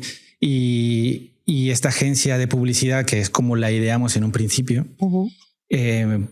también tiene mucha parte de investigación. Porque todo lo que está surgiendo ahora de inteligencia artificial no está en ningún sitio. O sea, va surgiendo, lo vas investigando, vas probando, vas fallando y vas consolidando tu propio flujo de trabajo, por decirlo de alguna manera. Entonces, algo que nos hacía mucha coherencia cuando empezamos con el tema de Soma es que no queríamos... Justo cuando llegué hablamos de ello, ¿no? ¿Cuál es el momento? ¿Es necesario? ¿Nos va a quitar el trabajo? Esto y lo otro. Y Soma quería que la parte creativa fuera lo más humana posible y la parte de ella fuese la herramienta y que esa parte creativa la controlara. Por eso se llama Soma. El Soma final es la parte principal, lo que le da la esencia. La esencia de una célula, por ejemplo, lo que le da la vida, lo que le da la actividad a tus neuronas, pues es eso, el Soma. ¿Y cuántos sois? Somos tres, Yusef, Ferran y yo. Ferran es uno de los chicos que estuvo trabajando conmigo en Rubén Muedra. Bien. Entonces fue uno de mis pupilos que ya después se ha convertido, o sea, yo siempre lo dije así, con alguien podría llegar a ser en algún momento una colaboración con una empresa de 3D, que fuese solo de 3D, sería con Ferran. Y es una persona que además es muy emprendedora. Él conocía a Yusef, yo no lo conocía, yo lo conocí a través de él, y Ferran fue el que ideó todo esto de SomaLab y vio en ello un pretexto para invitarme a mí para hacer todo este equipo, y ahora mismo pues mira, estamos ahí montadas en una... ¿Y qué tipo de visión compartís? Habíamos visto muchas cosas de cómo poder abordar los proyectos, pero veíamos en la inteligencia artificial o en esta herramienta que se quitaba ese techo que teníamos antes. Tú piensas que todo el tiempo yo estaba intentando buscar alguna exploración a nivel a lo mejor de animación, que era muy complicado. Actores, el croma, que lo llegamos a generar. Yo en algún momento estuve en una producción también para un piloto de un episodio en un capítulo de Netflix y cosas. Y es muy complicado, o sea, toda la producción que hay detrás y toda la gente y de verdad es muy costoso. El conocimiento que debe de tener cada parte del equipo es exagerado. Claro. Los años de ese aprendizaje son, una locura, pero bueno, ya lo tienes. Si te puedes hacer la vida más fácil con todo lo que se está gestando ahora y tú le puedes imprimir lo que quieres a eso, hay que utilizarlo. O sea, es eso, y la visión que tenemos es tener nosotros controlada a la inteligencia, que no sea una cosa más. Claro, de hecho, o sea, por ejemplo, estabas hablando antes de la foto en la que yo era modelo, que hicimos las fotos sobre un croma para poder ponerlo en la imagen. Sí. Eso hoy en día ya no sería necesario. Ya no sería necesario. Claro. Ya no sería necesario. Y de eso hace 5 años. Hace 5 años, pero vamos, o sea, yo he hecho fotos con cromas de modelos hasta hace, ¿qué? 3 años. Todavía hace 3 años hice unas fotos con cromas para insertarle en una animación y tal. Y ahora, hoy en día, a lo mejor no sería, vamos, para nada. Sería impensable, es un trabajo extra. Claro. ¿Y qué parte entonces tenéis claro que no vais a delegar nunca? Es decir, o sea, o mejor, antes de ir a esta pregunta, ¿por qué la gente cree que la inteligencia artificial va a venir a quitar el trabajo? Y así abrimos este melón, hablamos un poco y después nos vamos a la otra pregunta. Sí. Porque en el fondo es muy real. O sea, ese miedo es muy real y va a terminar ocurriendo muchas cosas de aquí en adelante.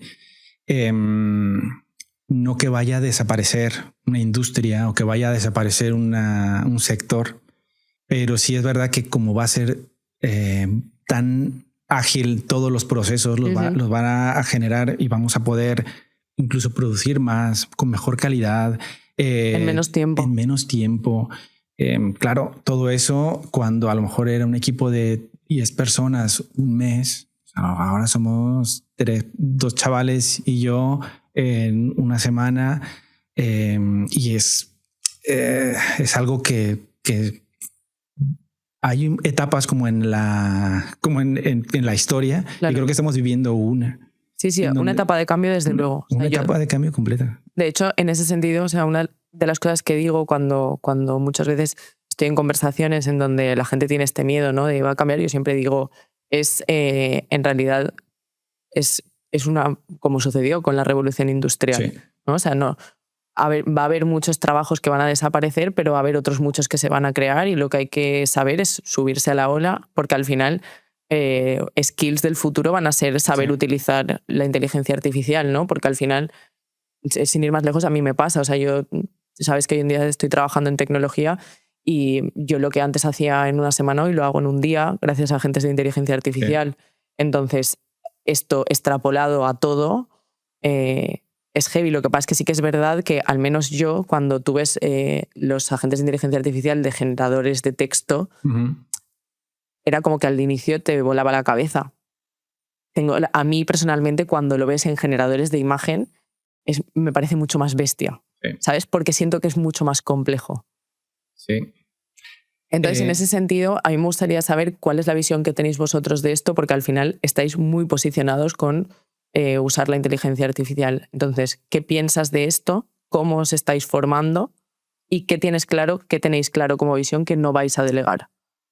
Esto que comentas, mira, es súper interesante porque además todos los agentes, o sea, había depende de cada plataforma. Por ejemplo, en ChatGPT, pues estaban los GPTs que funcionaban como unos previo a los agentes, pero es que la gente no tiene mucho que acaba de aparecer. Tú estás hablando de que lo has incorporado en tu flujo de trabajo. Sí, yo completamente. Y se vuelven cosas indispensables. Sí. O sea, yo voy andando y a ver si también nos vamos a volver ahí un poco zombies y un poco máquinas, pero yo es que voy andando previo a llegar a trabajar o lo que sea y sé cuáles son los correos y voy hablando. Pues mira, prepárame el correo tal, no sé qué, te va conversando, no, corrígelo, esto, tal, claro. Presupuesto, vale, son tanto. Tú llegas y ya lo tienes hecho. Claro. Que cuando antes te sentabas y arrancabas y bueno, eso todavía tomando yo el control, pero dentro de eso más, incluso estamos en la parte de investigación, que es otra de las vertientes, generando flujos de trabajo en donde ni siquiera tenga que pasar por una persona, o sea, que ya te etiquete el cliente, eres tú, que responda y que quede con una cita para una llamada. O sea, es decir, estáis incorporando la inteligencia artificial también en los procesos. En los procesos. O sea, en los procesos administrativos, sí. Ni siquiera, o sea, no solo creativos. Exacto, pero no solo para nosotros. O sea, tenemos ya algunos contratos donde vamos a hacer esto mismo para gentes, para algún estudio. O sea, para empresas. Sí. Claro. Entonces, bueno, te decía, y luego esto lo vemos de esta manera a nivel de texto, que a mí me parece muy fuerte también, o sea, todo y cómo se logra acoplar un poco con tu manera incluso de ver y hablar y todo lo que le vas diciendo es muy fuerte. Pero luego a nivel de imagen, entiendo que la forma de... Es muy sorprendente porque no te lo imaginas y ves una imagen detrás que hay mucho trabajo. Y cuando la ves ahí, bueno, claro, cada imagen tiene muchos errores dentro de la inteligencia artificial y no hay todavía muchas cosas que dirigir y es justo en lo que estamos trabajando, en tener como todo el control dentro de una imagen. Entonces, trabajamos con flujos de Stable Diffusion, ¿vale? Que ese es como el origen, pero luego ahí hay muchos modelos entrenados. Y la plataforma que utilizamos es el ConfigUI, que es este sistema de nodos donde tú agregas imágenes, nodos, referencias, iteras con ciertas programas cromáticas, prompts negativos, positivos y bueno, enhancings, 10.000 cosas. ¿Y cómo, o sea, los tres sois lo mismo o tenéis roles diferentes en Soma? Intentamos participar en todos los roles cada uno, pero claro, en un proceso, en un flujo de trabajo, sabes que a veces no llegas a tocar muchas cosas. Todos participamos y hablamos de lo mismo, pero por ejemplo, Youssef es un tío bastante capacitado, o sea, un enfermo del control de ConfigUI. Y él es el que va como más puntero de lanza dentro del equipo. Y nos va diciendo, chicos, aquí falta hacer esto. ¿Habéis pensado que dentro de la imagen o dentro del vídeo podemos generar esto si modificamos aquí o acá? Pues no, pues venga, vamos a investigarlo, vamos a hacerlo. Ferran es más como de mi perfil también, que tiene un poco más el criterio estético, más creativo. También es un tío como muy emprendedor. Tenemos roles que queremos compartir, pero que dentro del equipo sabemos que cada uno tiene su punto fuerte. ¿Y qué nivel de programación tiene que haber? ¿Hay nivel de programación? Hay nivel de programación y es una curva de aprendizaje un poco complicada al principio. Luego, si pasan un tiempo, a lo mejor lo entiendes un poco más y lo puedes interiorizar y tener ese diálogo con el ordenador, con la máquina. Lo que sí es que no es difícil como, yo qué sé, como hacer ecuaciones claro. O sea, es algo sencillo y al día de hoy, cuando alguien te pregunta sobre esto, tampoco puedes decir que no lo sabes. Claro. Yo eso luego peleo mucho con la gente, con mis hermanas, con la gente con la que pueda trabajar, ¿sabes? La gente que tengo ahí a cargo. Pero primero, revísalo. O sea, yo recuerdo que antes tenías la plataforma, pues Google, pero luego estaba YouTube, era como más rápido, puedo resolver esta duda y después que pasan poco más años y ya ni siquiera tienes que buscar en YouTube. Hay TikToks de 10 segundos donde te dicen, pues mira, de esta manera pues puedes hacerte una lasaña. Yo qué sé. Y ahora mismo tienes el chat integrado en tu móvil, en esto, en otras gentes, lo que sea. O sea, no hay forma de que digas, es que no sé, no entiendo. O sea, lo tienes a la palma de la mano, sí, lo que sea. Sí, 100%. Inclusive yo esto se lo explicaba a unas amigas que yo les decía, pero es que mismo el hecho de cómo tengo que aprender de inteligencia artificial se lo puedes preguntar a la propia inteligencia artificial y te lo va a decir. Sí. ¿Sabes? Entonces, en ese sentido, creo que es una cuestión más de voluntad, ¿no?, que de otra cosa. Porque, bueno, pero al final están en eso a nivel tecnológico siempre se identifican los early adopters. Sí. ¿No? Yo soy muy early adopter en general. Y después ya viene el resto de la campana de Gauss que ya se va como metiendo, ¿no? Sí. Pero bueno, una de las cosas que te quería preguntar es ¿qué esperáis conseguir de Soma Lab en el medio y largo plazo? Primero pensábamos al formarlo que íbamos a tener alguna oportunidad o que este momento de caos nos iba a venir bien para poder mostrar cosas que podríamos hacer. O sea, ¿alguna oportunidad en el ámbito publicitario? En el ámbito publicitario, ¿vale? Y era simplemente una idea y lo queríamos ver. Al día de hoy, que llevamos 6 meses más o menos formándolo, pero claro, llevamos solo 6 meses y han ocurrido una cantidad de cosas en el camino y tenemos algunos contratos que... Bueno, Me gustaría contarte muchas cosas de ello, pero tenemos 10.000 cláusulas de confidencialidad y tal, pero que algunos son para la televisiones de algún otro país, o sea, ni siquiera dentro de España, estudios de arquitectura, cosas que nos ha sorprendido hasta nosotros, que nos ha pillado por sorpresa, de que ahora mismo decimos, pues vamos a, o sea, lo controlamos, claro. O sea, sabemos cómo es y no podemos decir que no sabemos lo que te acabo de decir. Claro. Lo podemos llevar a cabo. O sea, os ha sorprendido hasta vosotros mismos la magnitud. Sí, porque pensamos que la ola todavía estaba ahí un poco arriba, pero esto está cayendo. Claro. O sea, ya la ola vamos un poco de bajada y vamos a pillarla de pie. Entiendo que intentaremos hacerlo. Totalmente. ¿Y hay algún dilema ético que te preocupa? Hay muchos dentro de la inteligencia artificial. Sí. Sí. A nivel de la inteligencia artificial, o sea, creo que todos tendríamos que utilizarla, saber aprender de ella, pero es verdad que también tenemos que ser críticos con lo que le estamos diciendo, con toda la información que podemos llegar a compartir. Y a nivel, por ejemplo, de censura, o sea, hay que entender que la inteligencia artificial, si tú no le dices bien lo que necesitas, un agente o un GPT, te va a soltar en algunos casos cosas contradictorias, sí. Muchas mentiras. Que totalmente. Dices, pero ¿me estás diciendo mentiras? Sí. No, yo de hecho, claro, pero tal, ¿sabes? En ese sentido tengo una amiga que está trabajando mucho en inteligencia artificial, bueno, a través de, o sea, es una amiga que la conocí porque estuvo trabajando en Innovant. Hoy en día está en Estados Unidos estudiando y una de las cosas que más ha estudiado ha sido la cantidad de sesgos que tiene la inteligencia artificial, porque al final, si nosotros, o sea, la inteligencia artificial la alimentamos de contenido existente y el contenido existente son creado por personas y las personas tienen sesgos.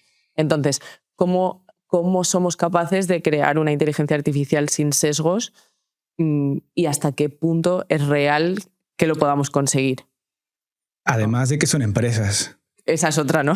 Ese es otro tema. O sea, son empresas con intereses económicos que son de un tipo de ideología que a lo mejor es, ¿sabes? O sea, la inteligencia artificial tenemos que aprender a domesticarla sabiendo y siendo conscientes de eso. También hay otros entes de inteligencia artificial a nivel de imagen y todo que ya también se ha hablado de copyright, de derechos de autor, de copias o de referencias de muchos autores y demás. Y hay cosas que de verdad tendrían que estar, creo yo, censuradas de inteligencia artificial a nivel de imagen, de vídeo. Claro.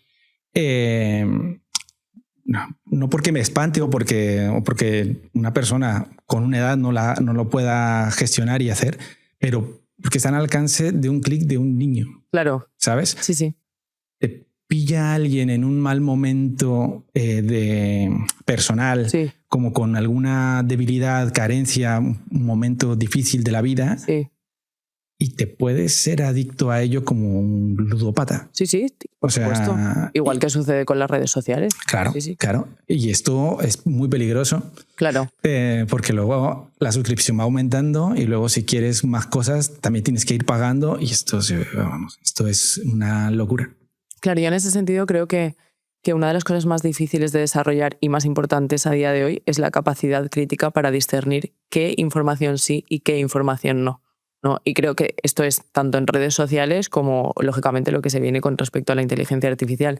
Al final, se dice que vivimos en la era de la información, pero yo digo que vivimos en la era de la desinformación, porque al final, por supuesto, tiene muchas ventajas el hecho de que se haya democratizado todo lo que se ha democratizado, pero al mismo tiempo genera mucha comunicación que no es la más óptima en ese sentido. Entonces, al final, lo más importante es tener la capacidad crítica para decir, bueno, fabuloso que esta información esté ahí, no la tomo. Exacto. ¿No? Entonces, creo que también es lo que se debería hacer con la inteligencia artificial, pero sin lugar a dudas hay muchos vacíos que iremos viendo cómo evolucionan. Sí, y hay una cosa que a mí me deja bastante tocado con eso, porque además hay mucha dentro de las redes sociales mucha información. Todos quieren, ahora veo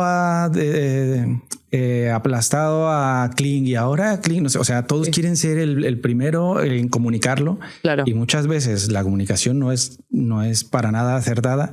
También toda esa información que te llega es una sensación de abrumo, ¿sabes? Hacia la gente misma que se puede dedicar a un sector, arquitectura, el diseño, lo que sea. Y no podemos elegir bien o filtrar bien toda esa información. Hay mucha cosa, mucha paja por el medio y cosas que de verdad a lo mejor aquí le hacemos mucho caso a lo que yo pueda estar diciendo en este caso. Claro. Oye, hay que tomarlo con pinzas, esto y tal. Pero luego el otro te dirá, mira, no, es que esto si no lo pillas vas a estar fuera del mercado. Claro. Entonces crea, además de toda la información, mucha incertidumbre. Muchísima. Sí. A mí, yo por cerrar este bloque, a mí una de las cosas que me gustó mucho cuando empecé a trabajar en el mundo tecnológico es darme cuenta de que tenía muchísimas más similitudes con la arquitectura de las que pensaba. Y una de ellas es, tú proyectas una aplicación o desarrollas una aplicación pensando que su uso va a ser uno, pero después en el momento en el que esa aplicación la lanzas, el uso difiere totalmente porque al final entra en contacto con el ser humano, ¿no?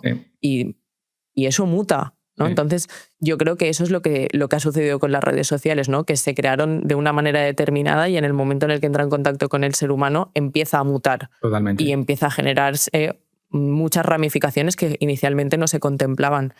Con la inteligencia artificial está pasando lo mismo. Veremos, ¿no? Veremos, estamos en incertidumbre total, veremos. Mientras tanto, recomendamos formarse por lo menos, subirse a la ola, entender que es una skill importante en el presente y sobre todo en el futuro. Investigar y no tener miedo. Exacto. No tener miedo del trabajo que pueda quitar o lo que sea. Está ahí. Claro. Se ha quedado, se va a quedar. Mira, pues vamos a ver qué es lo que te puede beneficiar a ti en tu día a día. Muy bien.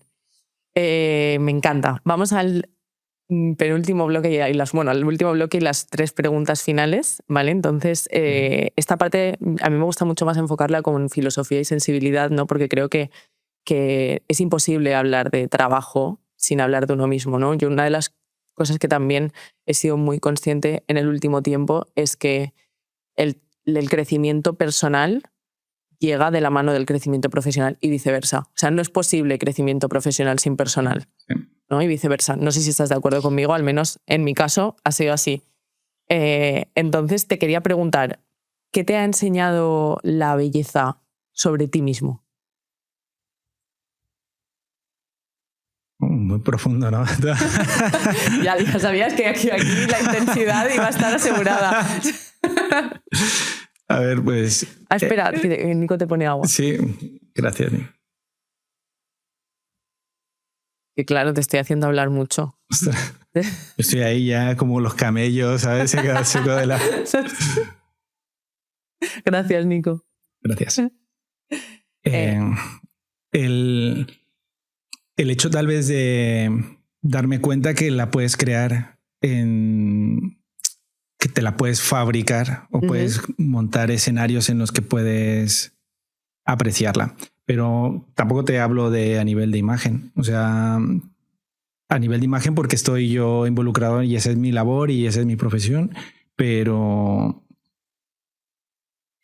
ser consciente, a lo mejor en un paseo en la playa o en un paisaje o en un atardecer o con amigos o al despertarte y ver lo que ocurre ahí a tu alrededor con la gente que te rodea, el ser consciente de esas cosas, creo que eso me ha aportado a mí como persona el ver la belleza o el aprender de la belleza. Poco parecido a lo mejor a lo que pasa, a lo que hace la fotografía de momentos. ¿Conoces a Vivian Maier? Sí. Pues eso mismo. Era, bueno, pues si no la conocéis o esto, es una fotógrafa. Investigadla. Investigarla, es estadounidense y bueno, estuvo viendo ahí y su obra surgió a partir fue póstuma. Entonces nadie la conoció porque todo lo iba captando, pero ella tenía esa sensibilidad de encontrar la belleza en su día a día. Sí, en el costumbrismo más absoluto. Sin revelar absolutamente nada y sin quererlo mostrar a nadie. Era solo para ella. Y eso me encanta.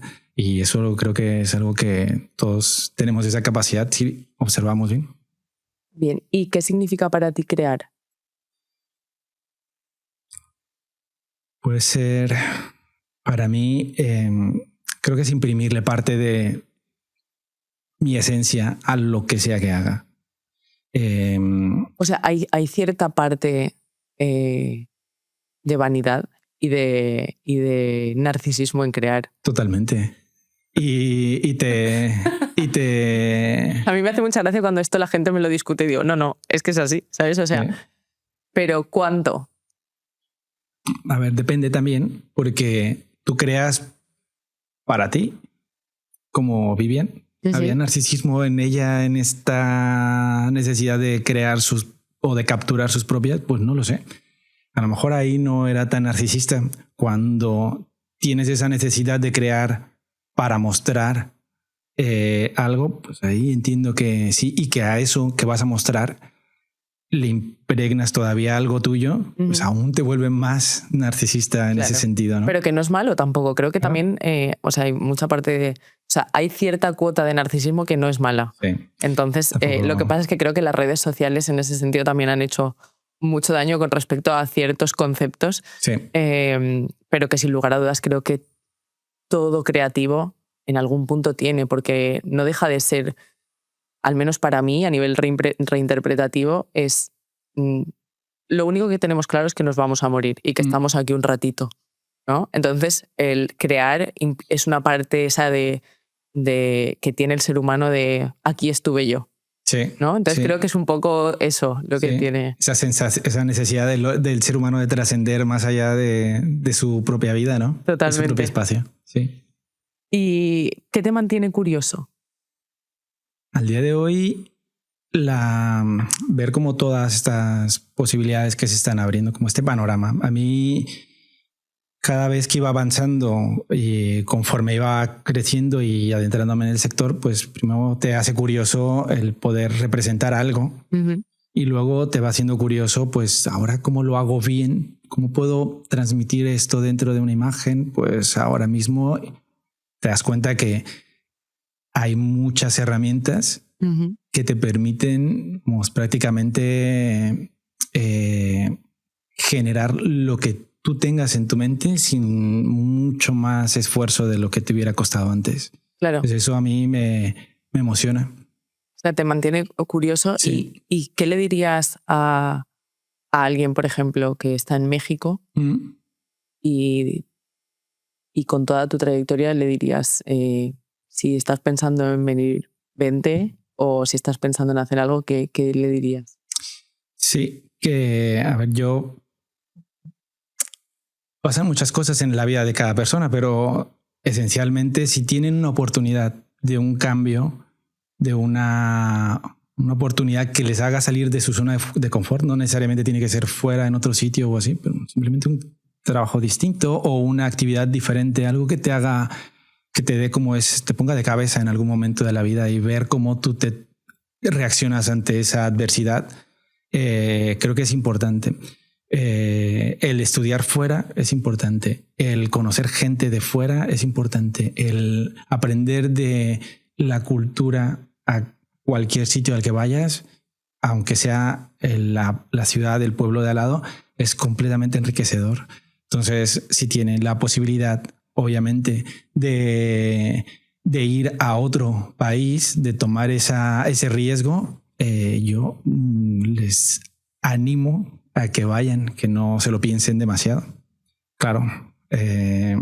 Tiene la cara B. Tiene la cara B. Tiene la cara B. Tiene la cara B. Qué bueno que es parte del aprendizaje al final. Al final, mira. Sí. Claro. Bueno, y por cerrar, yo hago 2 preguntas para cerrar los capítulos, que es, bueno, o sea, el podcast se llama Alzados y Caídos, precisamente por esa reivindicación de que creo que se habla mucho menos de los caídos y siempre son muchos más. A mí esto, por ejemplo, me pasaba mucho con las becas, que tú sabes que yo he sido la mujer de las becas. ¿no? Y que la gente muchas veces me decía, es que te dan todas las becas. Digo, no, lo que pasa es que yo pido 10 y me dan una. Lo que pasa es que yo solo cuento que me dan una, ¿sabes? No te cuento las 10 que pido y las 9 que no me dan, ¿no? Claro, claro. Entonces, en ese sentido, a mí me gustaría echar una revisada del pasado, ¿no? Y decir qué es aquello que mirando al pasado pensabas que era un alzado y en realidad no fue tan alzado como parecía ser, y qué fue un caído y que tampoco fue tan caído como parecía ser. Vale.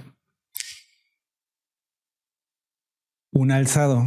Yo, a ver, un poco todo lo que tú vas comentando. Parte de los emprendimientos y las cosas que uno se emociona cuando desconoce de todo el resto de situaciones, por ejemplo.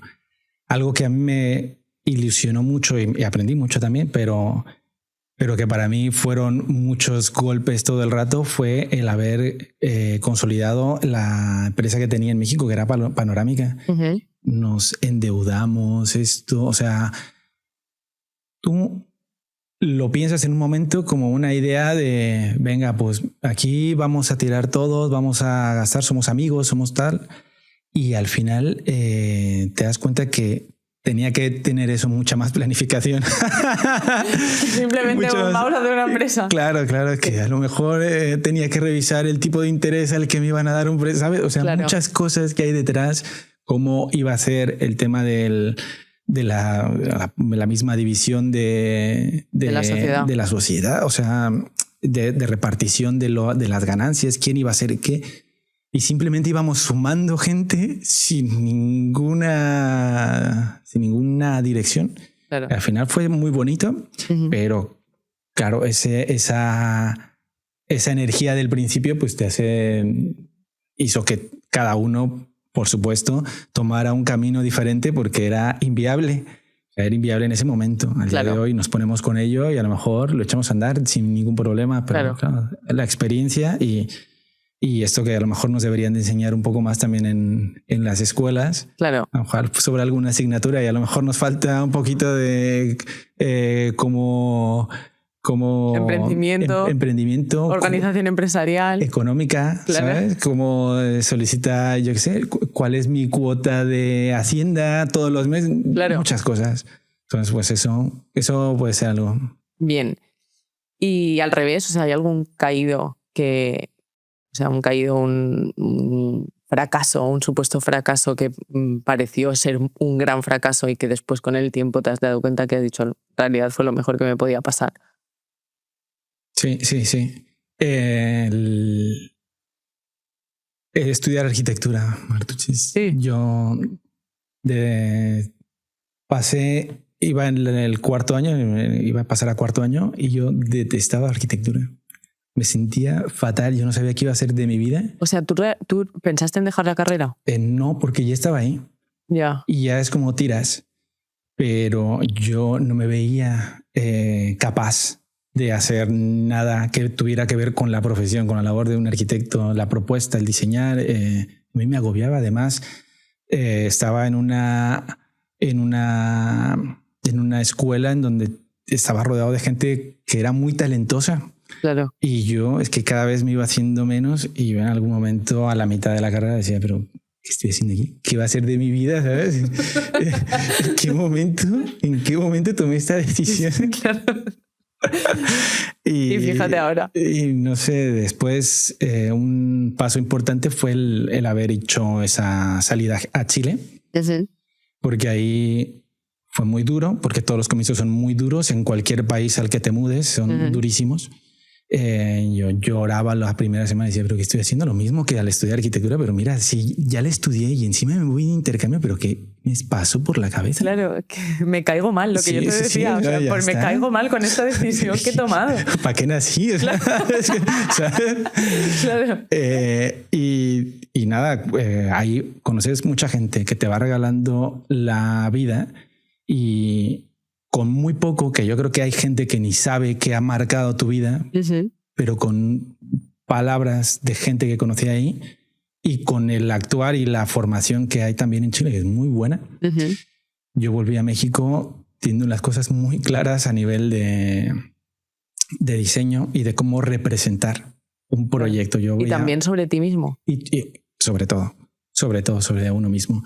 Pero claro, esto vacíalo en un sector como la arquitectura, donde yo iba, entregas un planito, entregas esto, y en Chile era competiciones de entre grados que competían a la vez para ver entre toda la universidad, que competían a la vez entre otras universidades para ver qué proyecto. Y en esa época donde yo estaba, me parece que había proyectos que el propio gobierno daba a la escuela para luego generarlos. Entonces era una competencia desde que estabas en la universidad, y tú vas ahí con un planito con 2 líneas y dices, pero ¿dónde te estás metiendo?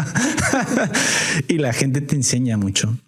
Y yo volví a México, y cuando esos los primeros proyectos de vuelta a la carrera, donde nos ponían a competir entre las mismas asignaturas, lo tenía clarísimo. Pero estos que están haciendo una línea, claro. Tiraba imágenes, esto, lo otro, y a partir de ahí los empecé a ganar todos, y vale, pues creo que valgo un poco para eso. Claro, totalmente. Y bueno, y después de tantos alzados y caídos, ¿no? Si hoy tuvieras que alzar una copa y brindar por algo, ¿por qué lo harías? Pues no sé, creo que no lo haría a lo mejor por algún éxito ni por algún logro o algo. Creo que más lo haría por toda la gente que te va aportando a lo largo de tu vida. Por tus amigos, por tu familia, mi padre, mis hermanas, por mi madre, por ejemplo, que yo no sé en algún momento de dónde sacó para pagar. Ella fue la que me dio para pagar el primer curso de 3D. La pobre, yo no sé cómo lo hizo, pero bueno, eso hacen las madres, ¿no? Creen más en uno que nosotros mismos. Totalmente. Entonces se metió ahí, pues por eso brindaría por la gente ordinaria. Por también, la gente que nos acompaña. Como nosotros, por los que fallan, caen, así como nos enseñan en México que luego te tienes que levantar, pues porque no queda de otra, porque hay que levantarse. Y si no lo logramos, pues al menos lo intentamos, pues por eso. Por mi pareja, que todo lo que os cuento pues no sería posible, y Martuchis. Por ti, nosotros, por ti, por alzados y caídos. Porque me invitas a tu proyecto. Te quiero. Quiero.